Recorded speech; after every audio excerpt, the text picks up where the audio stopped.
The information provided by the speakers and/or presenter on Facebook and YouTube is for general informational purposes only. All information is provided in good faith. However, Constructive Talk makes no representation or warranty of any kind, express or implied, regarding the accuracy, adequacy, validity, reliability, availability, or completeness of this information.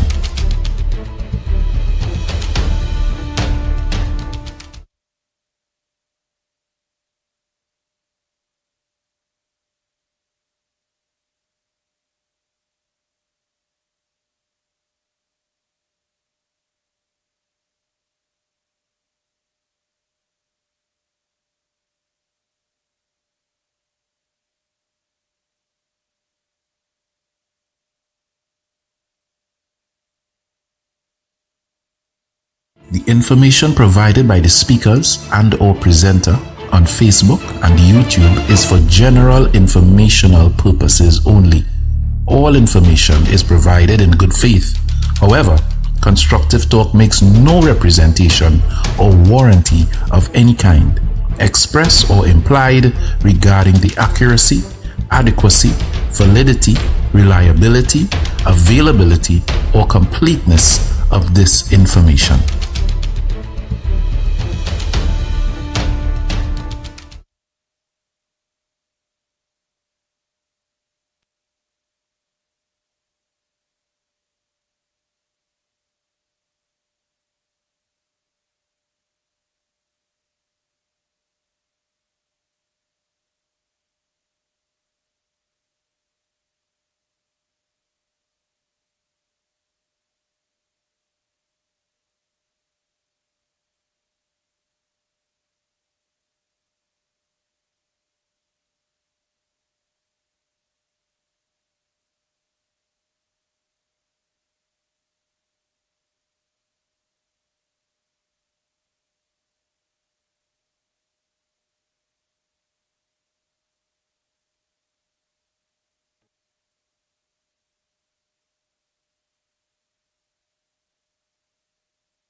My faith's been.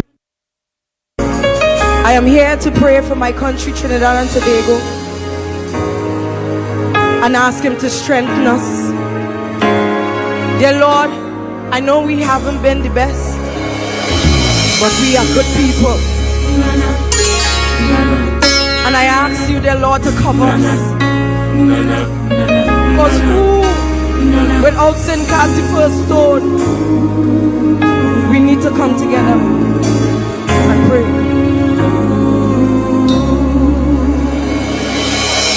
I'm tired and I'm worried and I'm feeling pain. My faith's been tested time and time again, but my spirit is determined to believe and to overcome life trials that seem to never done. But still, I kneel before you with a praying song. Lord, I come to pray for the strength and the faith that require. Amen. I pray for my people to not lose their fire. Amen. I send in prayers for those who suffer in silence. Amen. Grant them wisdom, cures, clarity and guidance. Amen. I pray for the young and I pray for the old. Cover their minds, Lord, don't let them lose control. Don't be sad in sin or transgressions are many. Thank God for the life that He gave me. All you who doubting and losing faith, time to congregate and no time to separate. Look, I'm calling on my prayer warriors and I'm in country. Come God, Tobago need we, because I said Trinidad need a blessing. Tobago need a blessing. Tobago need a blessing. Amen. Come on, come on. Trinidad need a blessing. Tobago need a blessing. Tobago need a blessing. Amen. Life It's getting harder to manage, oh yeah. The plan he had for us is vanishing because violence. Lord, the nation in distress, what's it gonna take? We need a rest. It's time that we repent and we confess. Cause Lord, I'm tired of the bloodshed, it rising in number. Amen. I'm tired to the youth choose the path of plunder. Amen.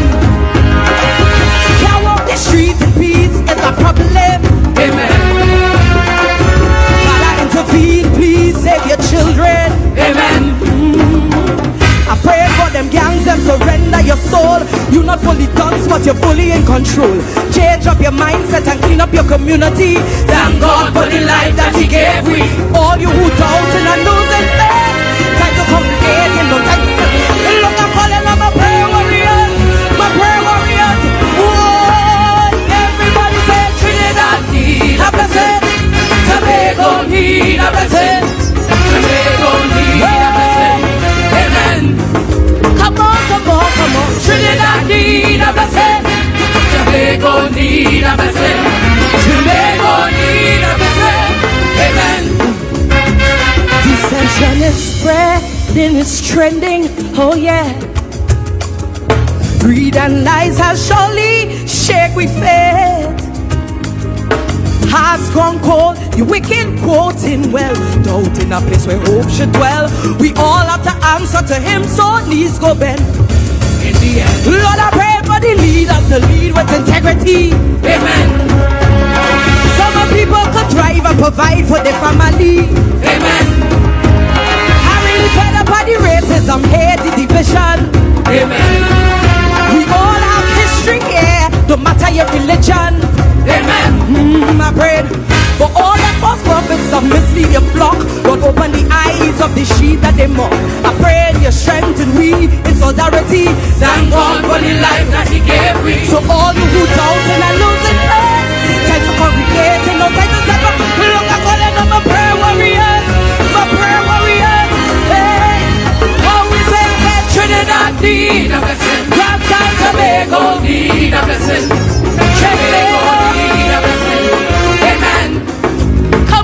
Come on, Trinidad need a blessing. I want everybody right out in the air. Tobago need a blessing. Amen. From Trinidad and Tobago, Tobago need a blessing. Amen.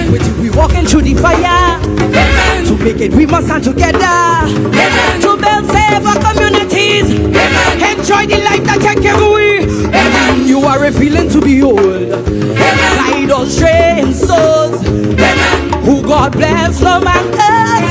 Speak it in the universe. I say, God bless protection and wrong way. Amen. So the devil can't touch me. Amen. Evil mind and jealousy. Amen. Keep me away from them jumpy. Amen. I feel a joy in my soul. Amen. Cause He always in control. Amen. The only way that I know. Everybody sing along and sing with me. Trinidad need a blessing. Oh, Tobago need a blessing. Tobago need a blessing. Amen. Come on, come on, come. Trinidad need a blessing. Tobago need a blessing. Tobago need a blessing.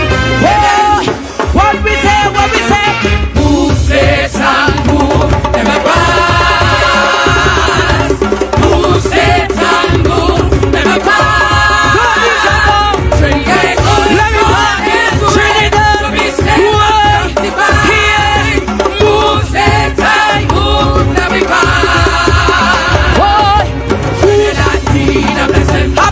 Tobago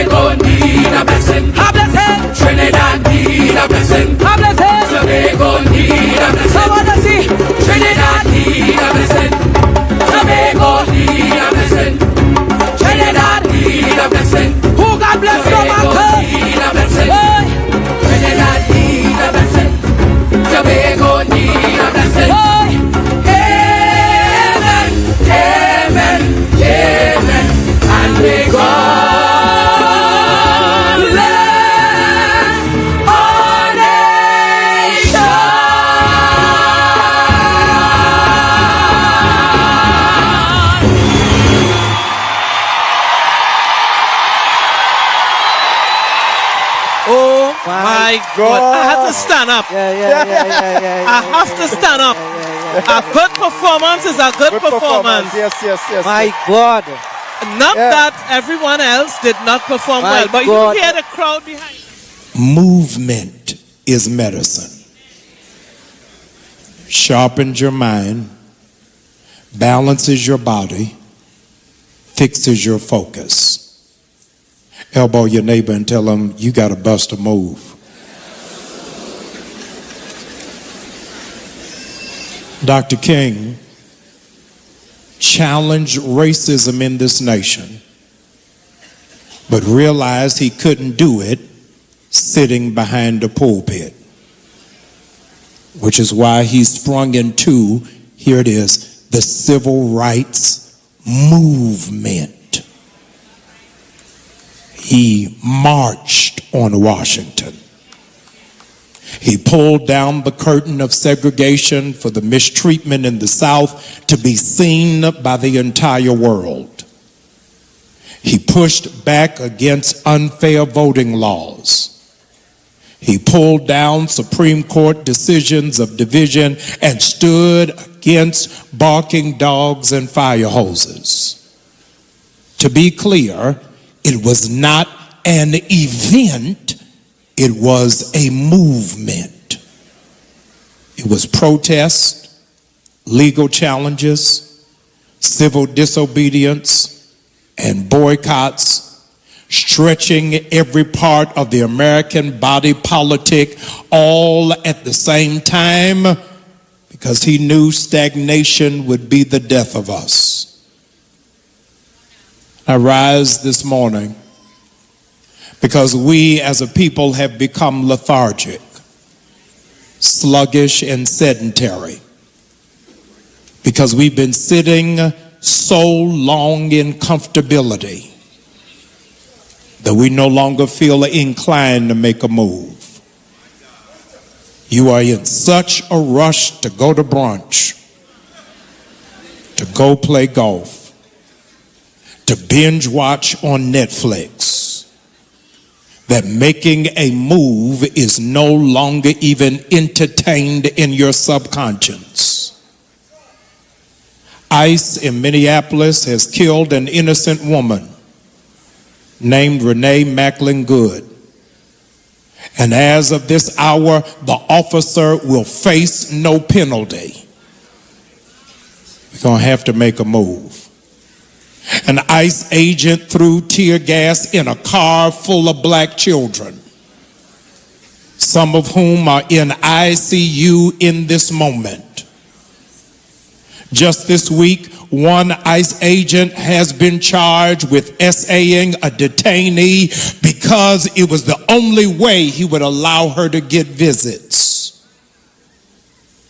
1,000 more agents are headed to Minneapolis this week, not even realizing, ladies and gentlemen, that ICE is now the new slave patrol. The Klan no longer wears hoods, they now wear masks.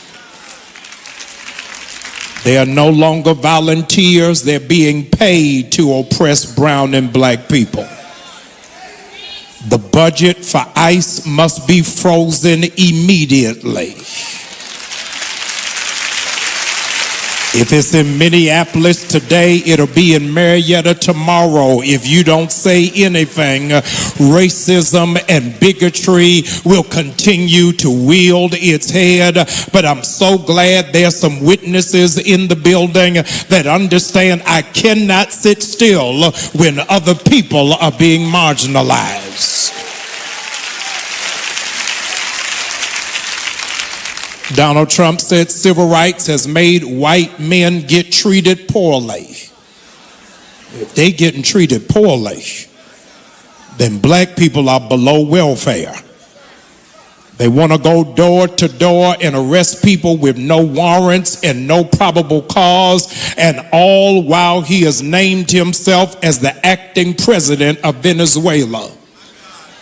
He's asking Jamaicans and Haitians to self-deport, but has said nothing about illegal Germans and Italians and Swedes because they believe, here it is, that if you are black or brown, you are illegal, but if you are European, then you are permissible. Ladies and gentlemen, the cost of living is skyrocketing. Upcoming elections are being questioned. And military leaders who speak up for accountability are having their pensions being cut.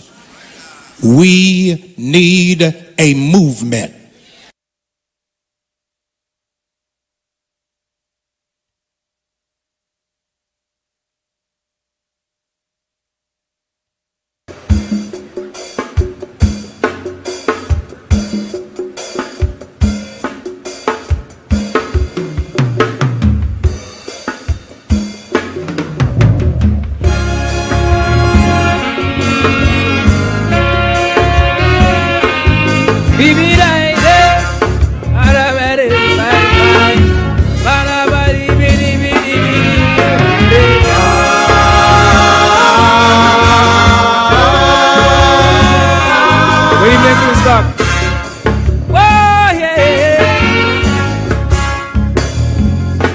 I started to run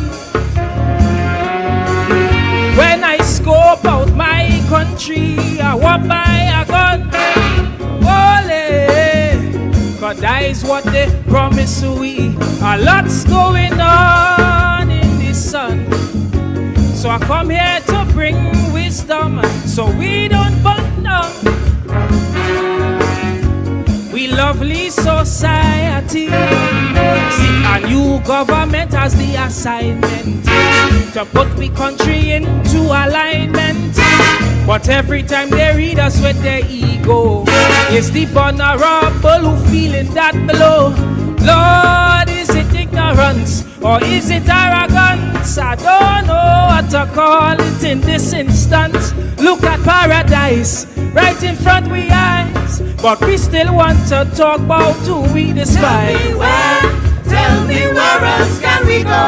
If we start to mash up the good things we know. Tell me where else can we go? If we treat we traditions like a Barbie show, you could fix everything on we island. Put gunships on we back like a tyrant. You could put 10 radars all up Scarborough. But don't forget, this is Trinidad.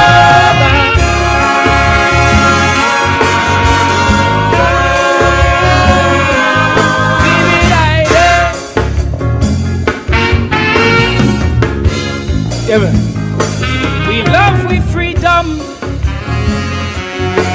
and every citizen will agree that no oppression will be accepted by our Trini. We come from long days on the ground, working hard until daylight come, so we'll see it wrong to be a financial donkey. 'Cause every day we see a new taxation that causing a new kind of sufferation.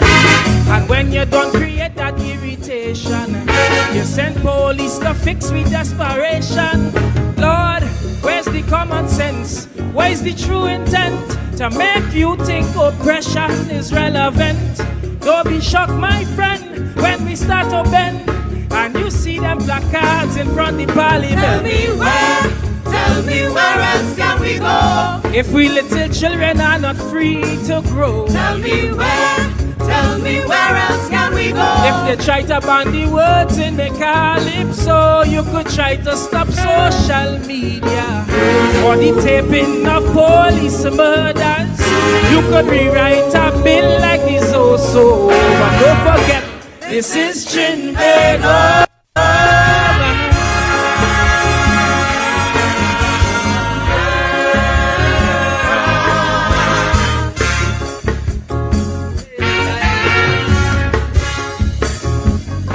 Take one look around.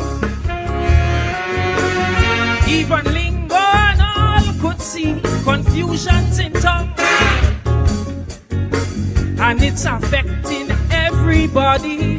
Politicians and Facebook trolls, even Caisonians lost their role. The world's upside down, and I'm worried for my country, because every day I see victimization. All right, good evening, everybody. And to those of you who locked on to Constructive Talk. All right, this evening I have a guest with me, none other than the Honorable Dr. Amery Brown. Good evening, sir. How are you? Good evening, Pastor Google, and good evening, good day to all of your listeners. I'm great, thank you. How are you, my brother? I am. Start a pull I'm not going to hide. I'm worried about our democracy. I'm worried about how we look in the outer world. I'm worried, Dr. Brown. That's why I said I needed to have you on this evening, so that you could school us. I have my pen and my paper here, Dr. Brown. I could just show the listeners, and they have my pen and everything here to take notes from you, because Dr. Brown, I want to understand, and again, I don't know if you wanted to greet the listeners and the viewers on Constructive Talk. I know this is your first time with us, and it would not be your last. But I wanted to. Well, I hope it would. I hope it would not be my last. I want to credit you. This is not the first time we've had discussion to get onto the program, and I appreciate your perseverance and patience.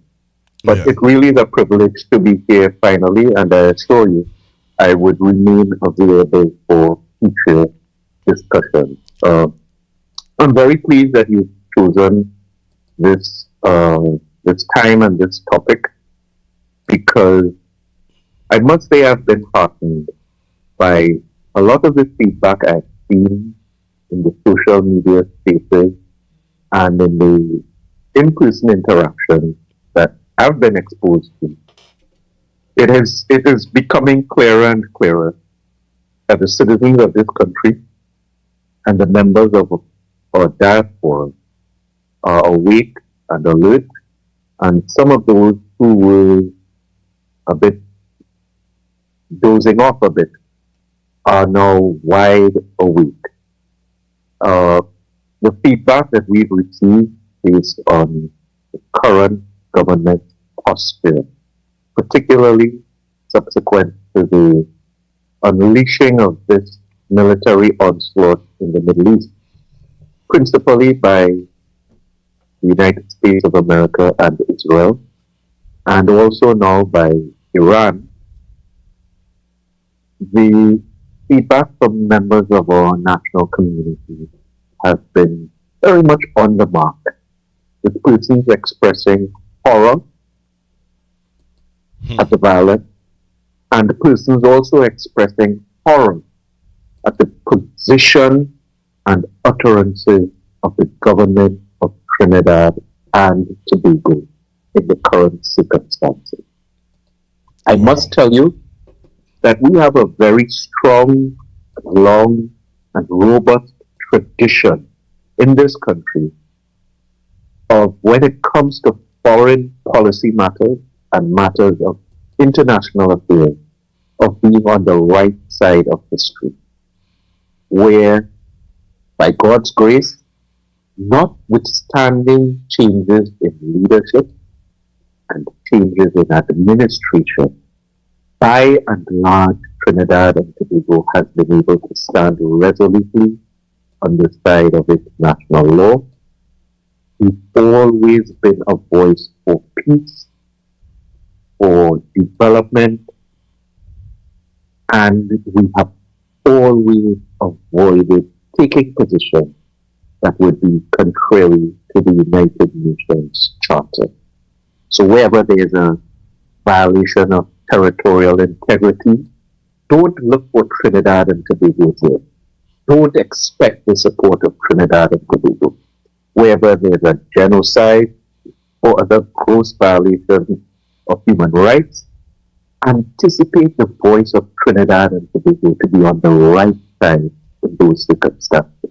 If there's an invasion or outbreak of war, don't look for Trinidad and Tobago to be associated with that. And that has taken us through, you can name it, Operation Desert Storm, Desert Shield, Agent Fury, invasion of Grenada, invasion of Panama, invasion of Libya, Afghanistan, all of the other the military attacks on Ukraine, all of those circumstances, Trinidad and Tobago's voice has been crystal clear. Opposition has been very much defensible. And in retrospect, in all of those occasions, on all of those occasions, we've been shown to have been on the right side of history. Everything has changed now. In the last 10 months or 11 months under the United National Congress government. And right has become wrong. International law has become not just optional, but has been discarded. Long-standing principles of the UN Charter have been discounted and seem to have to bear little value for this cabinet and this prime minister. And we have found ourselves increasingly isolated from the Caribbean community and other regional and hemispheric organizations. That's where we stand today. Yes. That's what many of our citizens have been reacting to in the middle of Ramadan, in the middle of Lent. After all of those public pronouncements and the usual media releases, we welcome the month of Ramadan and we wish peace on all members of the Islamic community, brotherhood, humanity. All of that lofty talk has now been discarded. And very jarringly, we have a series of media releases from the government under the hand of the Ministry of Foreign and CARICOM Affairs, literally celebrating, endorsing, and supporting the outbreak of the war in the Middle East. You know, it's a shame. It's a shame. And, you know, Dr. Brown, I just wanted you to, this evening, develop on explaining to my listeners and to the viewers the protocol, the different protocols of so clearly I was talking to Commander Dindia last week, and I was saying to him that when I listened to the Prime Minister talking about a zone of peace, her understanding of a zone of peace and what the Caribbean or what CARICOM stands for, I think it differs. It's not the same, because she is talking about how can it be a zone of peace when she's talking about guns coming into Trinidad, drugs coming into Trinidad, and they have it's not a zone of peace because we have to fight off these drug boats and these drug people and these guns that are coming in. But that is not the context in which CARICOM talks about a zone of peace. When I listen to people like yourself and others in the Caribbean talking about a zone of peace, it means that you all have taken a position where there's a conflict with, let's say, America and Venezuela. The zone of peace is we don't get involved, we don't support anyone, we don't get involved in the conflict, and we try to find a peaceful means of coming to terms or trying to bring a resolution to the situation. And that is what I understand, you could correct me, where a zone of peace means. Let's talk about the zone of peace, because it certainly is relevant to the debacle put down by the Prime Minister in St. Kitts recently with one of in my humble opinion, worst speeches ever delivered by a prime minister of this country. Really, really, really atrocious presentation. It also takes us back to the prime minister's utterances such as kill them all violently. It takes us back to the current government wholehearted endorsement and support for the mobilization of the largest military armada, naval armada, that we have seen in our lifetimes in this part of the world, including the largest naval vessel ever constructed, and by far the most powerful, the Gerald Ford, and a host of other armaments and assets of the United States of America. It takes us back to the endorsement and support for military activities in Caracas that were engaged very early in 2026. And it takes us back to the very harsh exchanges of rhetoric between Port of Spain and all the other capitals in the Caribbean region, and between Port of Spain and Caracas. So in her first iteration as Prime Minister, Kamla Prasad-Dusesa was a disciple, a firm adherent to the concept of a zone of peace. So let's talk about this zone of peace and why it may not be convenient for this version of the UNC. The concept of a Caribbean zone of peace, treating this beautiful Caribbean ocean, the Caribbean Sea, as a zone of peace, takes us with to an OAS, an Organization of American States resolution in the year 1979. So this has been around a very, very long time. And back then that resolution was actually introduced by Grenada. And the concept really was, especially after the Grenada Revolution and all the other developments, to ensure that the Caribbean Sea would be free of outside military invasion and interference. A zone of peace gives the ground rules and the ethos for how states within this region would interact with each other and what we would invite into the Caribbean Sea. So that's why you haven't seen any major parade of nuclear-powered vessels and so on. That's not a common reality in the Caribbean Sea. The zone of peace speaks to how governments and states relate to each other in the absence of hostility, the absence of threat, the absence of any ominous prospect of invasion or coercion. How states within this Caribbean Sea relate to each other to create an environment in which peace and development can flourish.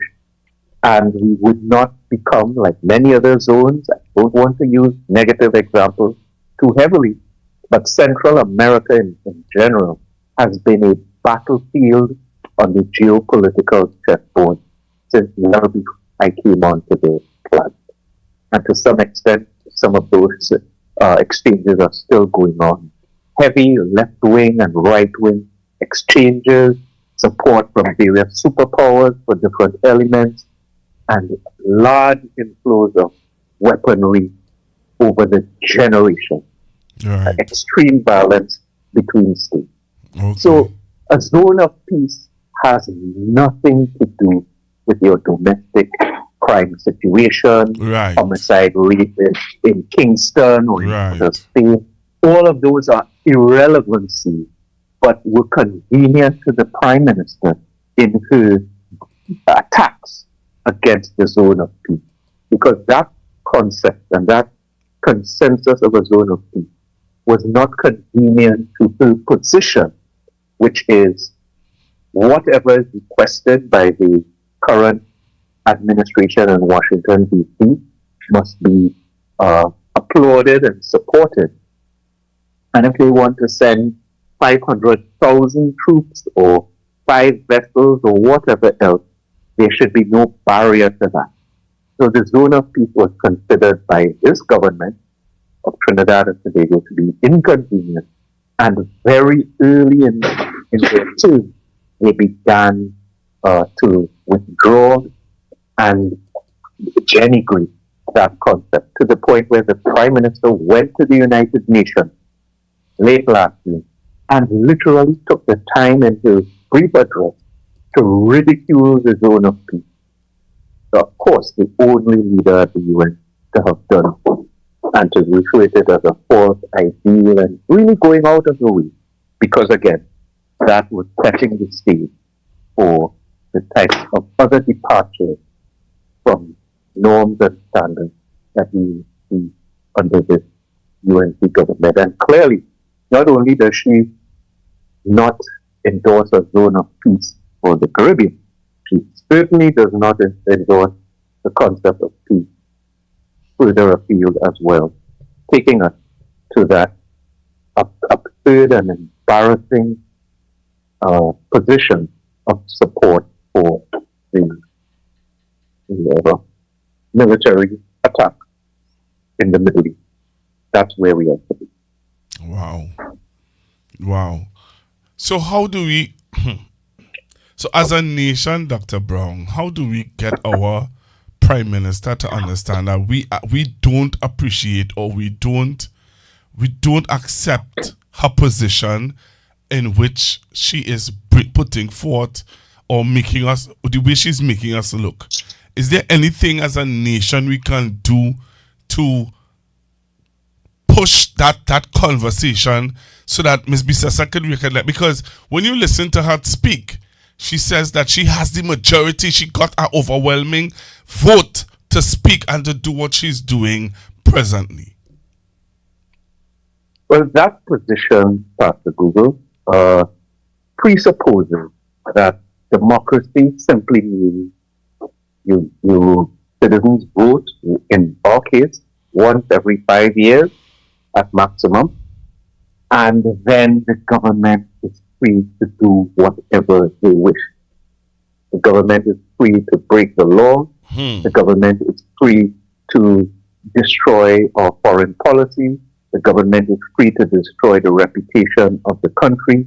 And the government is free to misrepresent what Trinidad and Tobago is and what we stand for. I think it's very important for us to lift our collective voices wherever we can in our spaces of social conversation, social media, in our various groups, letters to the editor. Eventually, it is my view, still to be determined at the our official party level. But at some point, it is my view that the society will want to find other means of demonstrating the discontent and disgust with where the government has taken the country. Persons will be taking to the streets at some point or the other. We see some small groups and elements expressing their outrage in by various lawful means. We still have to talk about Cuba and the absolute debacle that the UNC has found itself in and flip-flopping on the issue of Cuba's sovereignty. And there are so many other elements where groups of stakeholders, law-abiding citizens of this country are standing up, stepping forth and saying, basically, enough is enough. We find ourselves here, surprisingly, less than a year after a general election, where there was a heavy vote in support of this Prime Minister. But it's not just the size of the vote, it's what they've done with it, what they've done during this time. Very busy doing the wrong things. Started off hot and sweaty with firing so many people because of who they perceived support or background or whatever other factors. Maybe thinking that these individuals were at a low level of society, but we don't believe in high and low. We believe in humanity and everyone having the right to earn a decent living, put $1 on the table, and to be able to support their families. And when you disadvantage so many people all at once, there are consequences.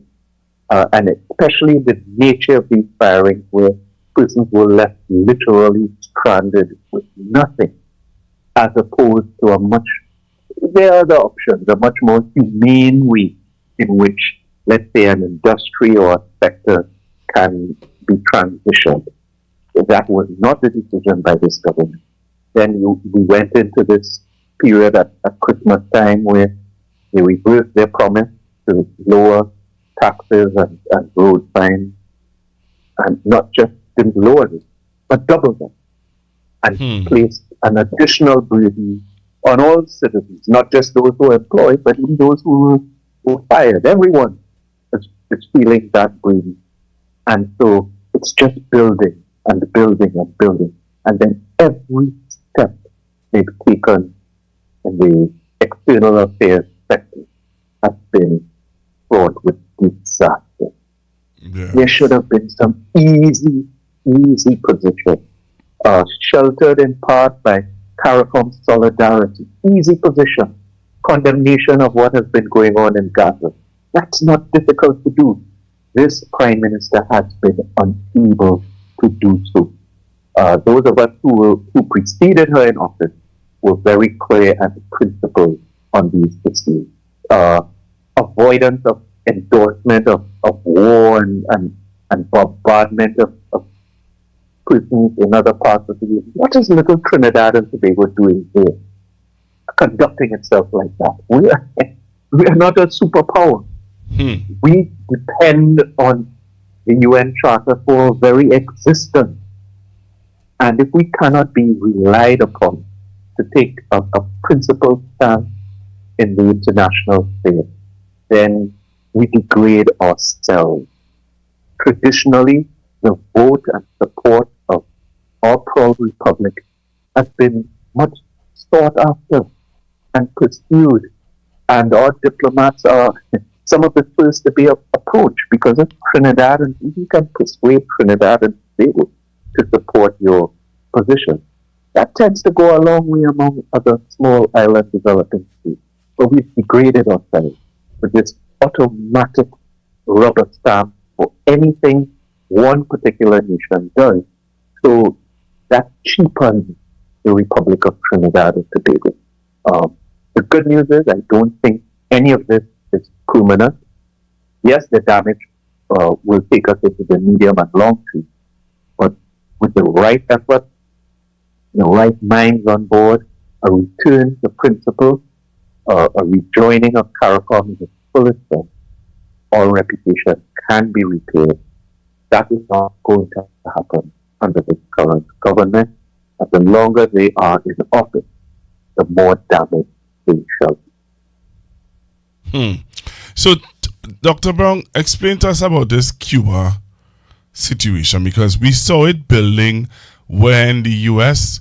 Would have said to Caribbean islands that we need not to hire, or is it that there was a problem with having Cuban doctors and nurses working in the system? There's this position that America had taken where Cuban medical persons were concerned. Then we saw it go. Right. We saw it where, and I saw where the U.S. is now dealing with Mr. Gaston Brown also in a different kind of way with the visas. But that's another thing by itself. Explain to us the relationship because Cuba was a part of CARICOM, wasn't it? Cuba has had a very close relationship with the Caribbean community, CARICOM, going back many, many years, going back to the days of our first Prime Minister, Dr. Eric Williams, and CARICOM as a whole has been very supportive of the Cuban people. There's always been a sense of respect, regard, and admiration for the role Cuba has played in the regional and international community. I want to remind your listeners and the national community that Cuba was one of the strongest, if not the strongest, enemies of apartheid.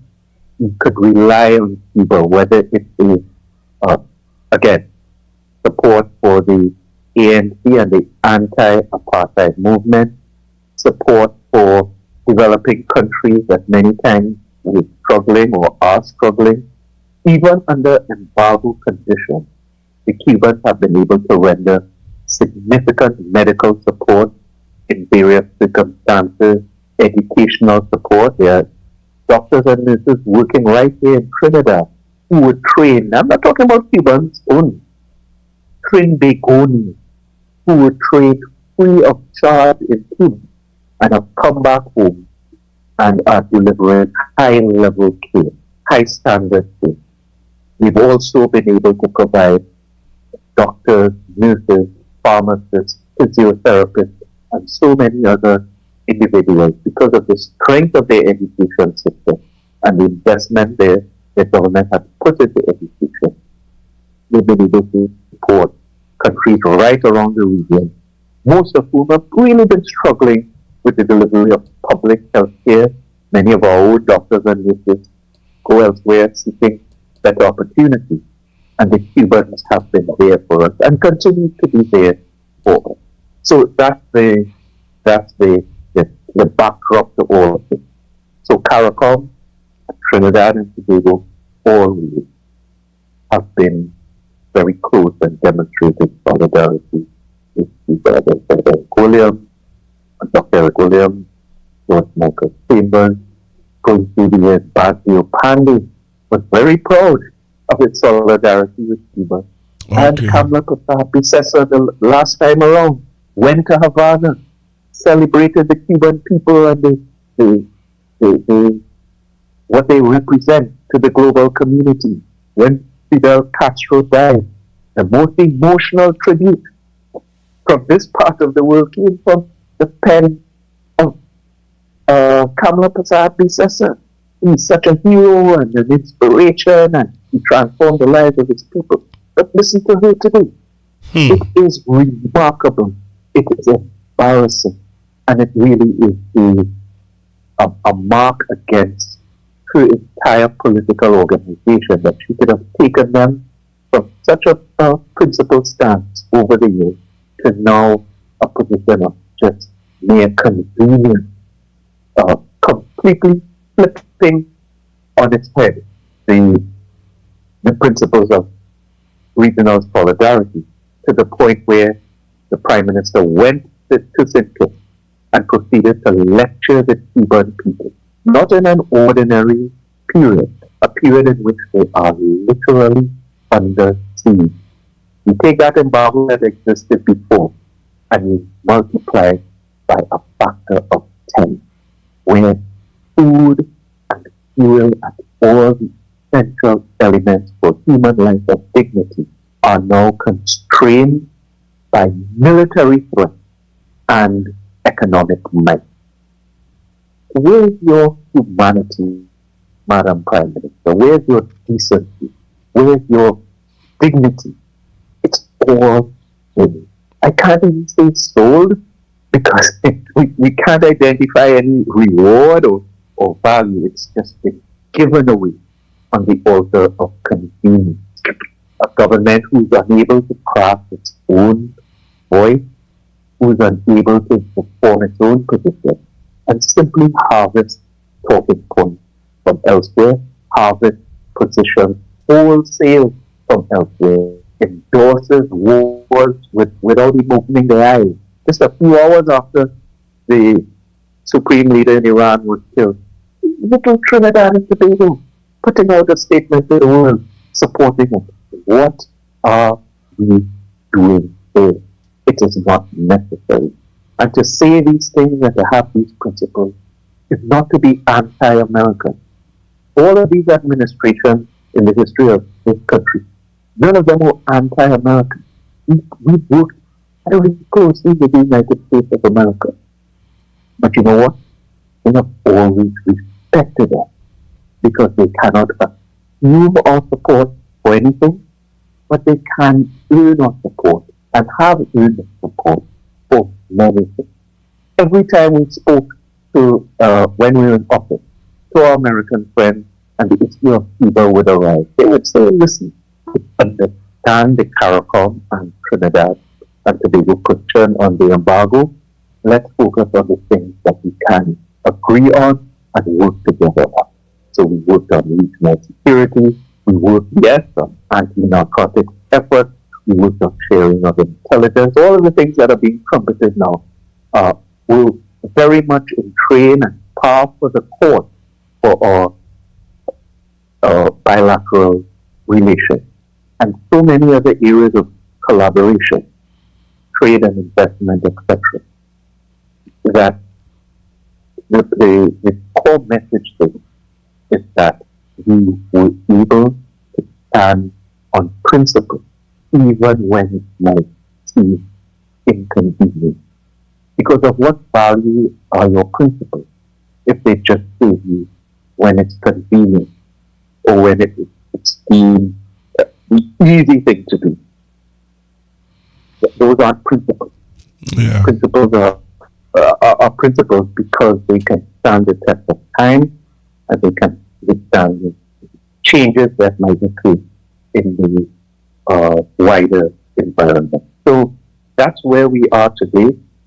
Again, I've been heartened that so many sectors in this country have stood as a clear voice on this issue of solidarity with the Cuban people, and to lecture them about, as the Prime Minister did, about have free and fair multi-party elections before you are able to purchase fuel and to receive food and other supplies from the outside world is reprehensible, particularly when there are many countries that we know and we can discuss, many countries that engage in international trade, that work well with Trinidad and Tobago, that mutual investments with our country, and close bilateral relations, which do not have free and fair multi-party elections in the sense that the Prime Minister. We know that. She knows that. The wider audience and the Americans know that. The Cubans know that. So why would the Prime Minister drag Trinidad and Tobago into that category of hypocrisy and disgrace? Why would she do it? Wow. Dr. Brown, I think that is something everybody wants to know and understand this evening. I think a lot of us are very taken aback and shocked by utterances coming out of the Prime Minister's mouth. That is why when I invited you, I want you to teach us about the diplomacy in this whole as a country that believes in democracy and believes in how do you go about being diplomatic about these things? And you are teaching us this evening and you're telling us that there is a way that you can be diplomatic. You do have to outrightly disagree with America, but you can have, because let me tell you this, Dr. Brown, Senator Brown, the statement or the response that you would have given when you were the Minister of Foreign Affairs concerning the situation with Israel and Gaza, right? I have a friend who is living in Gaza, and he said to me that statement that you put out, he said to me, he said, hey, that thing brought tears to his eyes, because the way the way you were able to at least show compassion to what they were going through. And he was like, this is what you want. You don't want somebody who I don't know, you know. Well, listen, in this song Rally Round the Western League, David Rudder asked a rhetorical question. Well, he actually said it. He said it seems as if this world doesn't need small islands anymore. And I've always said, and I said it at the UN as well, I gave that the lyric and I said, yes, this world needs small islands like Trinidad and Tobago because we bring a unique perspective to the global stage. We don't bring the perspective of might is right and we are any kind of big superpower with nuclear weapons and all of the other things where we can be above the law and above other countries and stamp our authority in such manner. But I've said that we are not a superpower, but we have superpowers. And those are creativity or diversity or principles. These are our powers. And we have to leverage those to best effect. And that is how we become well respected and regarded. We've just come out of the 78th session 2 years ago at the UN General Assembly, where for the first time, Trinidad and Tobago, national of our country, was the president of the General Assembly. It never happened before.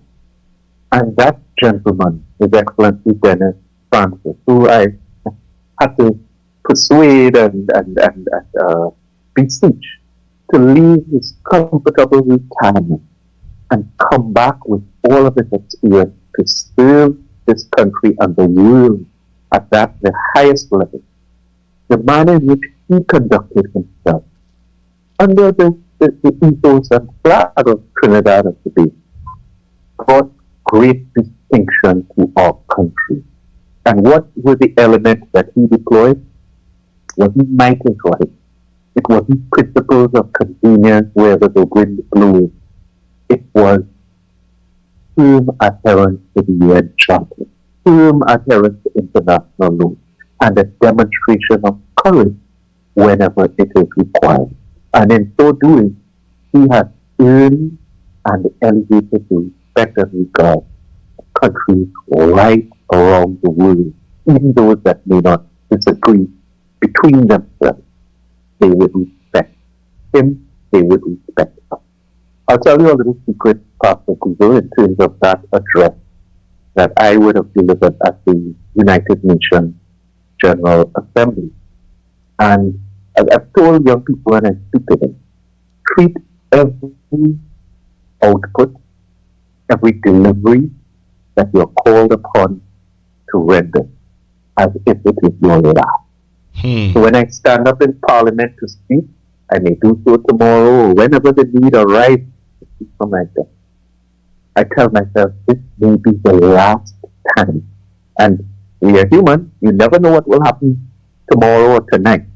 This may be the last time. So when you speak at the United Nations, when you speak at CARICOM, as many of our prime ministers have done so proudly, you put your best into it, and that may be the cusp of your legacy, your last words of that forum, and it should be something you would be proud of, and your entire nation would be proud of.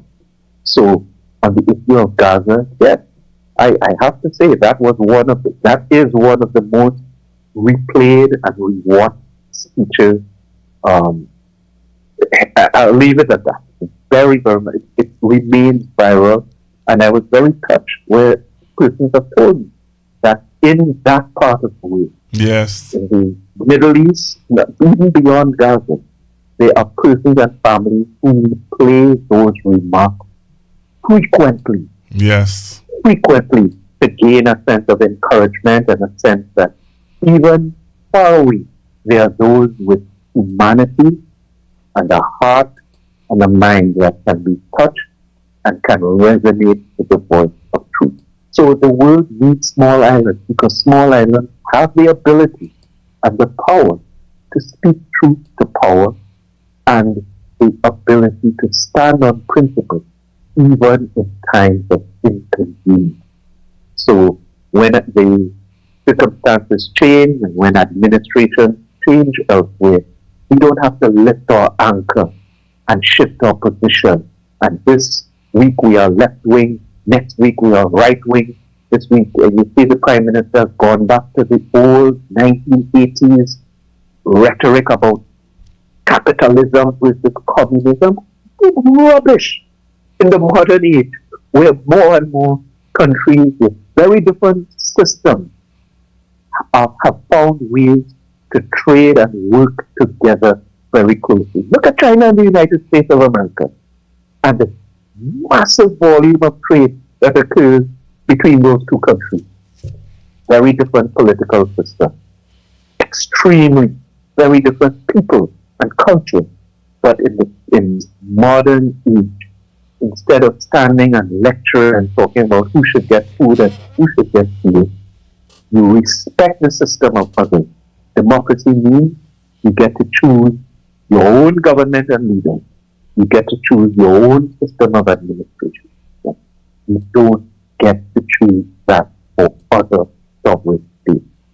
Someone needs to tell Kamala Kusasi that the senior council is basic element of internationalism.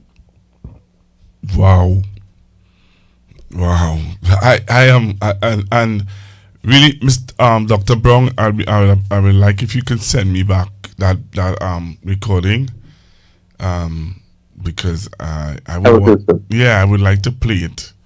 I would like to play it for, especially for my listeners, because we have reached a point where Dr. Brown, apparently we have lost.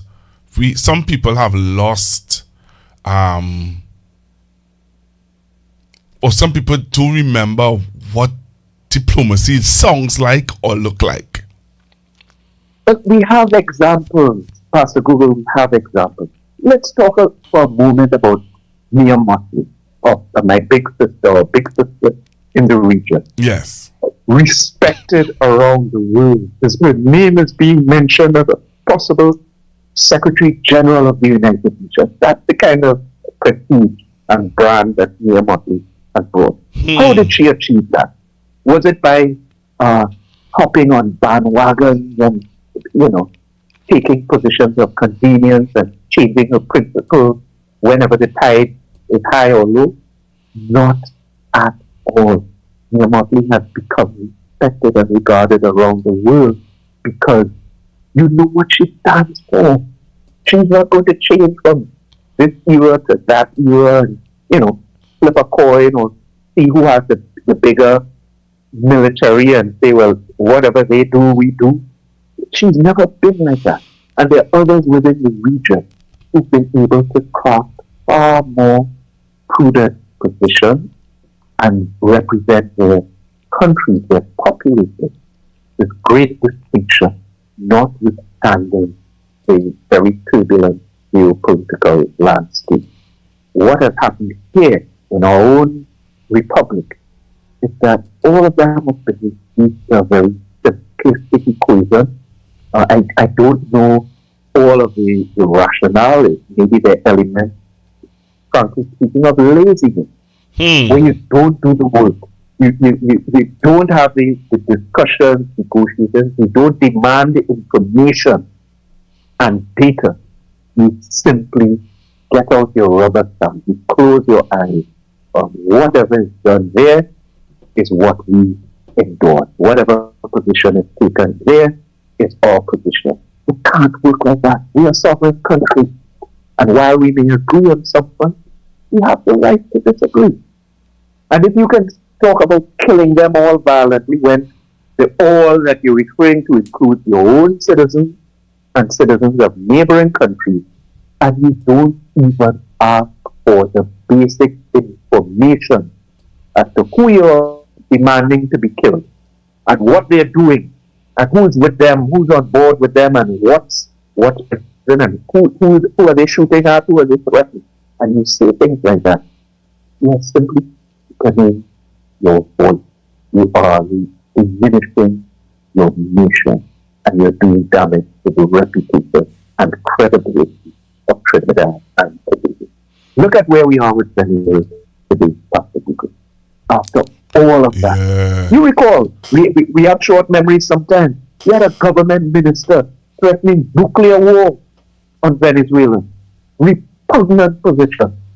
We had a prime minister engaging in the most belligerent posturing with the president of Venezuela in harsh exchanges of rhetoric, etc., because I guess the prime minister was of the view that she had a mighty army behind her.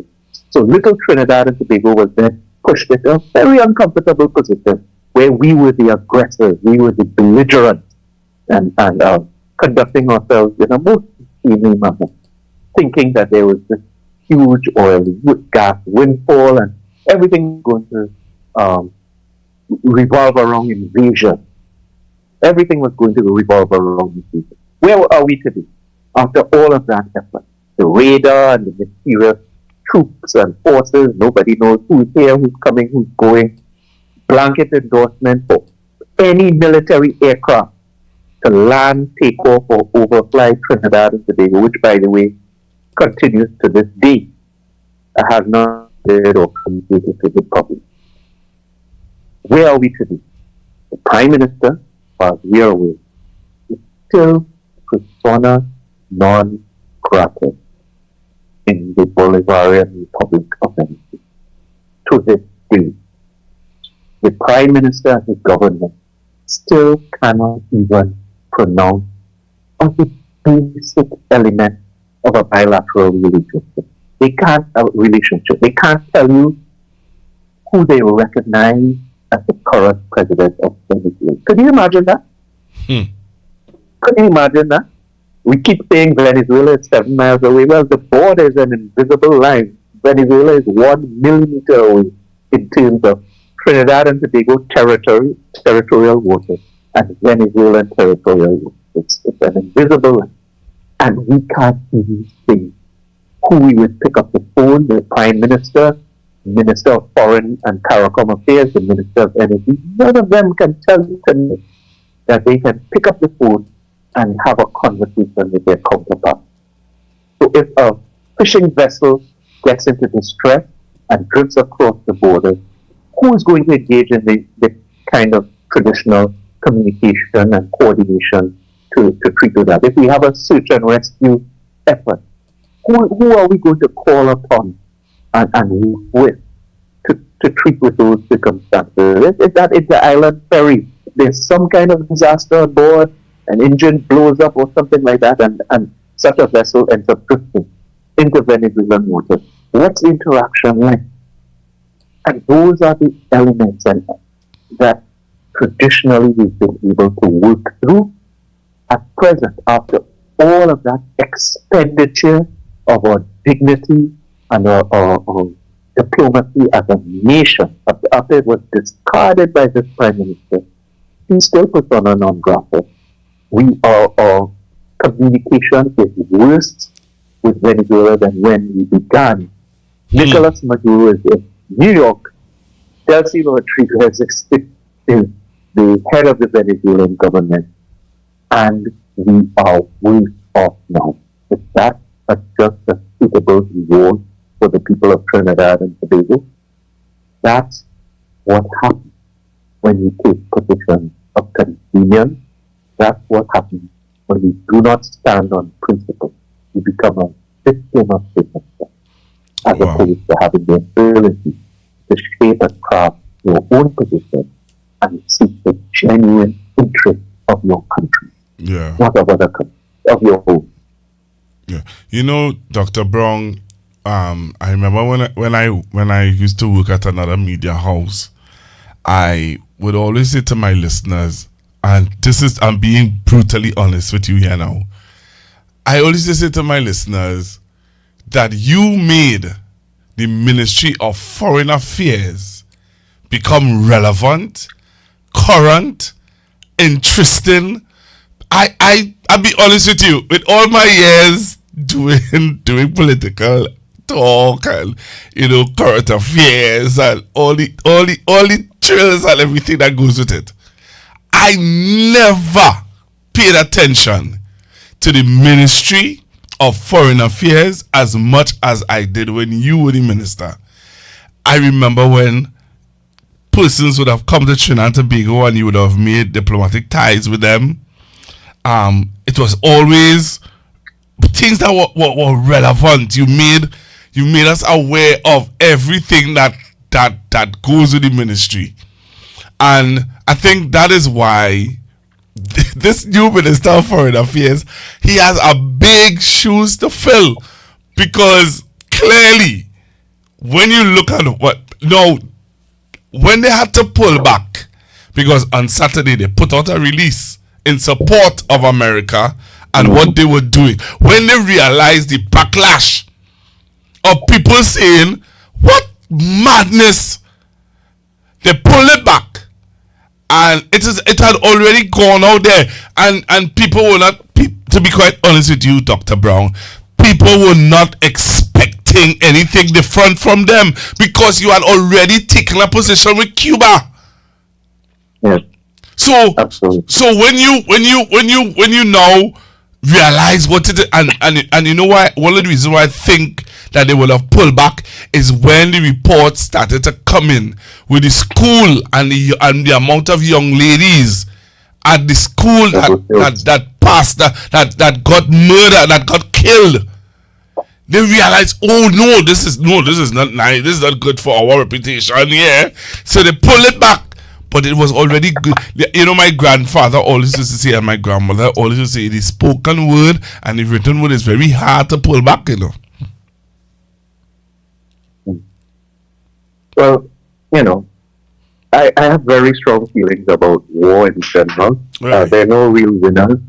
The people who sit in their boardrooms and their offices, pushing the buttons and giving orders, are all very good. But it always involves innocent people, young lives, persons who, in any country, just like our own, may have grown up, gone to school, joined the protective services, put on a uniform, built a career, and find themselves at the receiving end of some of the most brutal technology ever conceived. That's what happened, frankly, in Caracas, when quite a number of persons died, some of them in the security services in that operation, treating with the removal of President Maduro at that point. Yeah. Persons were killed. Yes. What's happening in Iran, whether you don't have to be a fan of the Iranian regime or a disciple of the late spiritual leader or anything like that, all you have to be is a human being with a heart and a mind to recognize that this type of violence usually does not bring solutions in the long term, and sometimes the people are left worse off than before. I've seen the question repeated so many times in the last few days. Can you give one example of regime change by violence, external violence, that has worked out well in the end? And I would challenge anyone to come up with such examples. This does not happen. Even if we assume the best intention, you don't just have to look at what you're removing. You have to look at what is to come. And the best interpretation of this current outbreak of warfare would suggest that those variables have not been examined or treated with, and it's a case of killer leadership, destroy infrastructure, etc. And well, hope for the best. The ball is in your court. What is Trinidad and Tobago doing endorsing something like that? Why are we stretching halfway around the world to stick our heads or voices and our reputation into a literal war, the consequences of which we have yet to fully, that have yet to be fully elaborated? You're seeing flashpoints of expansion. You're seeing persons in other countries right around the Arabian Peninsula and across the Middle East being affected. Our own nationals, imagine, our own nationals are huddling, hiding, terrified, reaching out for information. And instead of establishing those points of contact, we are there putting out media releases talking about support for the belligerents in this military attack. Completely out of place. I certainly recall when hostilities were unleashed in Ukraine by the Russian Federation, our focus was specifically on national. There was a particular individual in Kyiv with his Ukrainian wife and a cat who we worked with and remained in touch with. I spent many nights speaking to this gentleman on my cell phone as he worked his way out of Ukraine into the received by friendly individuals in Poland and in other stops along the way.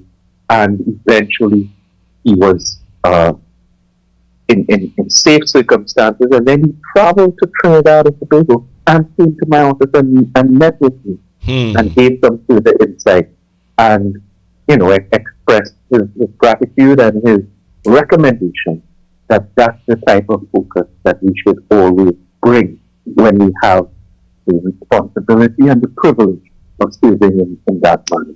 So it's not a case of war. It's not a movie.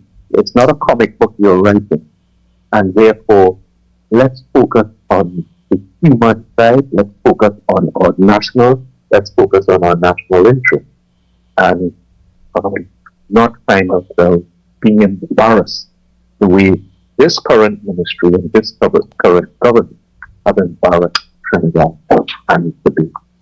Look at what's going on with the shipping lane in that part of the world. Yes. Has anyone in the government even explained the implications to our country? We're paying the largest cabinet in the history of Trinidad and Tobago right now. The largest cabinet with the largest salary ever. We're paying them. And no one is interacting with the population. I was on a program this morning, one of the morning programs. And one of the callers was very belligerent, a bit of a troll. And he said, well, why are you interviewing this former minister when you should be interviewing the current government official? And you have to be told that the problem is they are not making themselves available. When last have you seen the Prime Minister at a press conference? It's a long, long time ago, over 8 months ago. And therefore, they're not fulfilling their duties and responsibilities. They're very recent. So right now, the Strait of Hormuz is closed completely. That took off the entire Persian Gulf. The Persian Gulf encompasses a whole range of countries which supply petroleum products and other products to Trinidad and Tobago and many other countries around the world. About 20% of petrochemicals come through the Persian Gulf. That flows through the Strait of Hormuz. That flows into the Gulf of Oman. That flows into the Arabian Sea. That flows into the Indian Ocean. And then you can round South Africa and enter the Atlantic. And that's a vital shipping lane. It's closed completely. And where are we? Are we exploring and working with the private sector? Are we treating with implications? Are we discussing with our population what it means for that shipment or whatever else might be expected, or that order you might have placed online? Is anyone treating with those things and the cost implications for shipping and insurance? Not at all. What we're doing as a country at the official level, cheerleading or walking, putting out and pulling back and putting out media releases. And I must tell you, Pastor Billy, the second bulletin that went out, the replacement bulletin, still had that cheerleading and support for the war, which in itself is not appropriate. There was no vote at the United Nations General Assembly. This is not a case where the war breaks out and all countries must put up some kind of public vote whether you support or not. It doesn't work like that. What are they doing there? Where was the requirement or demand or expectation for such a media release? It's almost childish, the naivete and recklessness coming out of this government. And I say that guardedly because I know a lot of intelligent children, including those that the Lord has blessed. So I say that guardedly, but almost childish. You know, there's somebody on the live, Mr. Brown, who is saying thank you also to you for bringing them out of bringing them and their family out of Panama. There was a situation in Panama, and they just came onto the live, and they're saying that they want to publicly say thank you to you for helping them and their family out of Panama. Well, that's very kind. That's a very kind reflection. Let me say that sometimes we receive praise or we receive criticism, and I always say you have to bear both with the same stoicism. But it takes a lot of effort, and it takes a team. So in the case of support for our national who was in Ukraine, those that were in Sudan and other parts of the world, I'm not talking about those in any sort of penal detention, those who may have been repatriated given the outbreak of hostilities or natural disasters, etc. It takes a team. And the Ministry of Foreign and CARICOM Affairs has some of the best officers, had and has some of the best officers and diplomats anywhere in the world. I also have to say that many of them, maybe not all, but many of them are discouraged and demoralized when their policy direction and their leaders and their minister, let's be frank about it, is not representing the country to the standard that we've grown accustomed to, and is literally bringing embarrassment to them and their peers all over the world. Pastor Google, put yourself in the shoes of one of our ambassadors or charges out there. Of course, you have to put a brave face, or any level, a counselor level at an embassy. I wouldn't name the country. One of our missions. And you are approached all the time for conversation and contact and discussion by other diplomats in your city and school. How are you going to explain what Trinidad and Tobago has been up to? How are you going to explain that kill them all violently and all of that belligerent rhetoric coming from the Prime Minister? How are you going to explain the Prime Minister's speech, terrible speech in St. Kitts? How are you going to explain that? How are you going to explain our position on Cuba? How are you going to explain our support for the bombardment of Iran, Trinidad and Tobago? How do you explain that? And they have to find a way to maintain their dignity and carry the flag into those conversations and somehow defend Trinidad and Tobago. But it's unfair to them. And the government should not be putting foreign service in such a position. And there's much more I can say about that.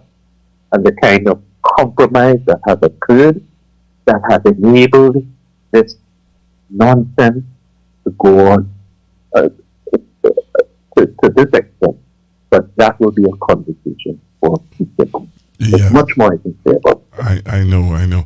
Is it possible, Dr. Browne, we can take some calls? Sure. I don't have too much more time, but maybe a few minutes. Sure. All right. So the number to call is 464-7003. To our international listeners, you put 1868 before 1868 before, and the number to call is 464-7003. All right. So we're taking your calls, and you can share with Dr. Browne what are your thoughts about what's happening regionally and internationally. I saw where the Prime Minister of the UK, Dr. Browne, when you listen to him speak, it said, I have to defend the people of Britain.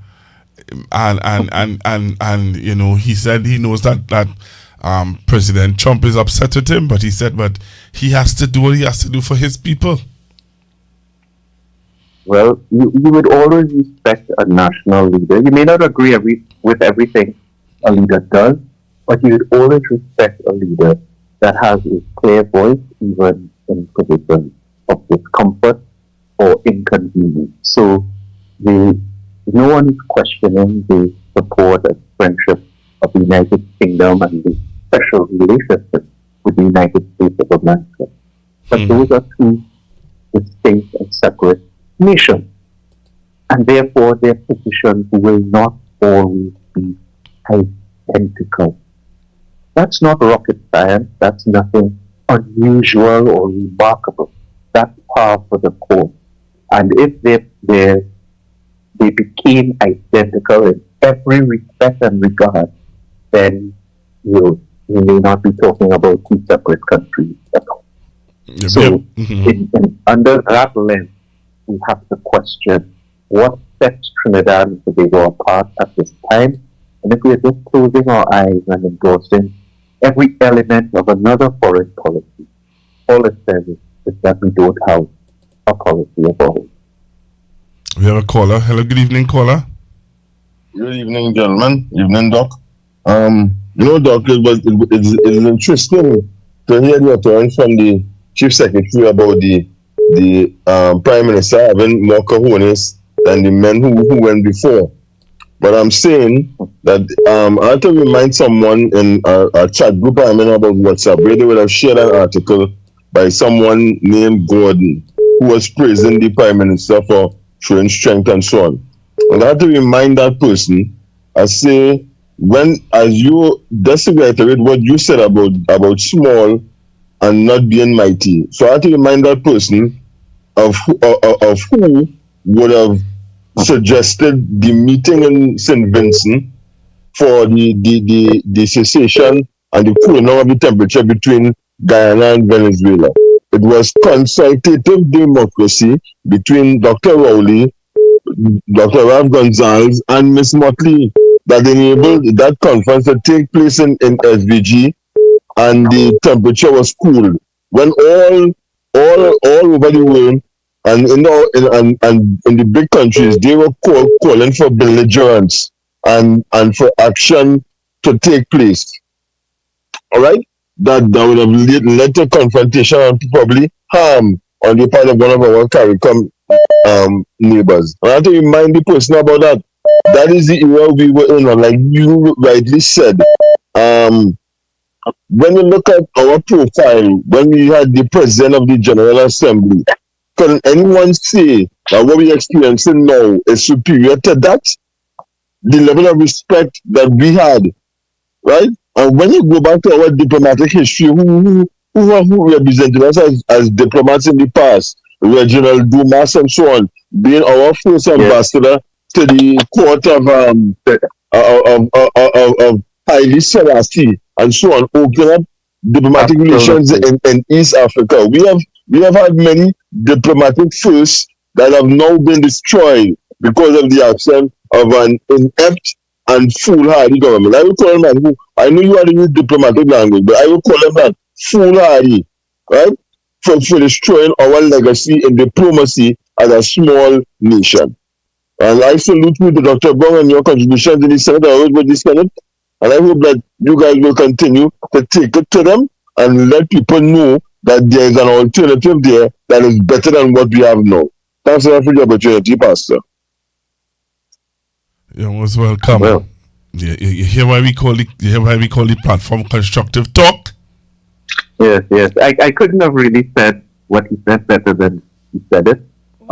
It really is encouraging to me. That's my greatest encouragement when we are reminded that they are intelligent, thinking, alert members of the national community, not burdened and besaddled by race and the kind of disrespect and using insulting language that we see passing for politics in this day and age. But persons who know what's happening in the country and the region and are able to speak fearlessly in such regard. It gives me great encouragement and pride. And what that caller just did is remind us about the legacy and the level that Trinidad and Tobago have offered to the world. People like Sir Ellis Clark, A.N.R. Robertson, and so many others, Reginald Dumas. It's a very, very long list, academic process to that list. Men and women who helped us punch above our weight class, whether it's at the International Criminal Court the United Nations General Assembly, the Organization of American States, at CARICOM as well, in so many positions around the world. And now, sadly, we are reduced, in some sense, to a laughing stock, to be taken for granted. And it is my hope that at the soonest possible opportunity, the better choices will be made and we will return to an era where Trinidad and Tobago means something substantial and where our support would be sought after and courted and pursued, or we would be respected and regarded locally, regionally, and globally. All right, we have another caller. That's what we do. Hello, good evening. Good evening, Dr. Brown, and good evening, Pastor Google. Good evening, sir. Dr. Brown,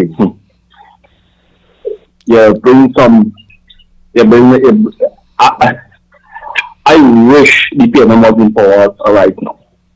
Dr. Brown, you bring sanity to the listening ear. I can't find new text. Based on what's been happening in the last couple of months, there is government in power.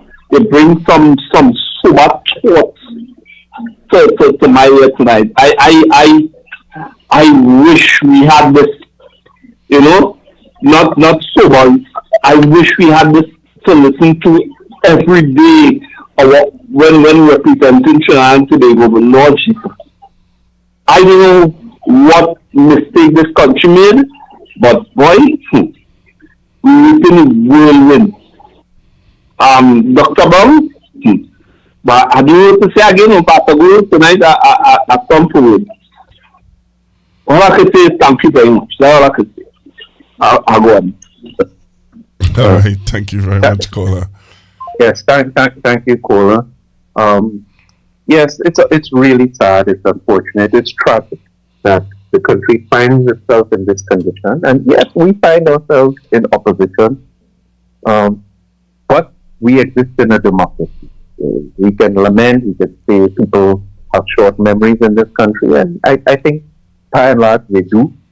The UNC was able, due to a host of circumstances, to persuade sufficient in the population to achieve a significant victory at the polls. Many persons really forgot the experience that occurred between 2010 and 2015. And well, if they needed a reminder, they've gotten it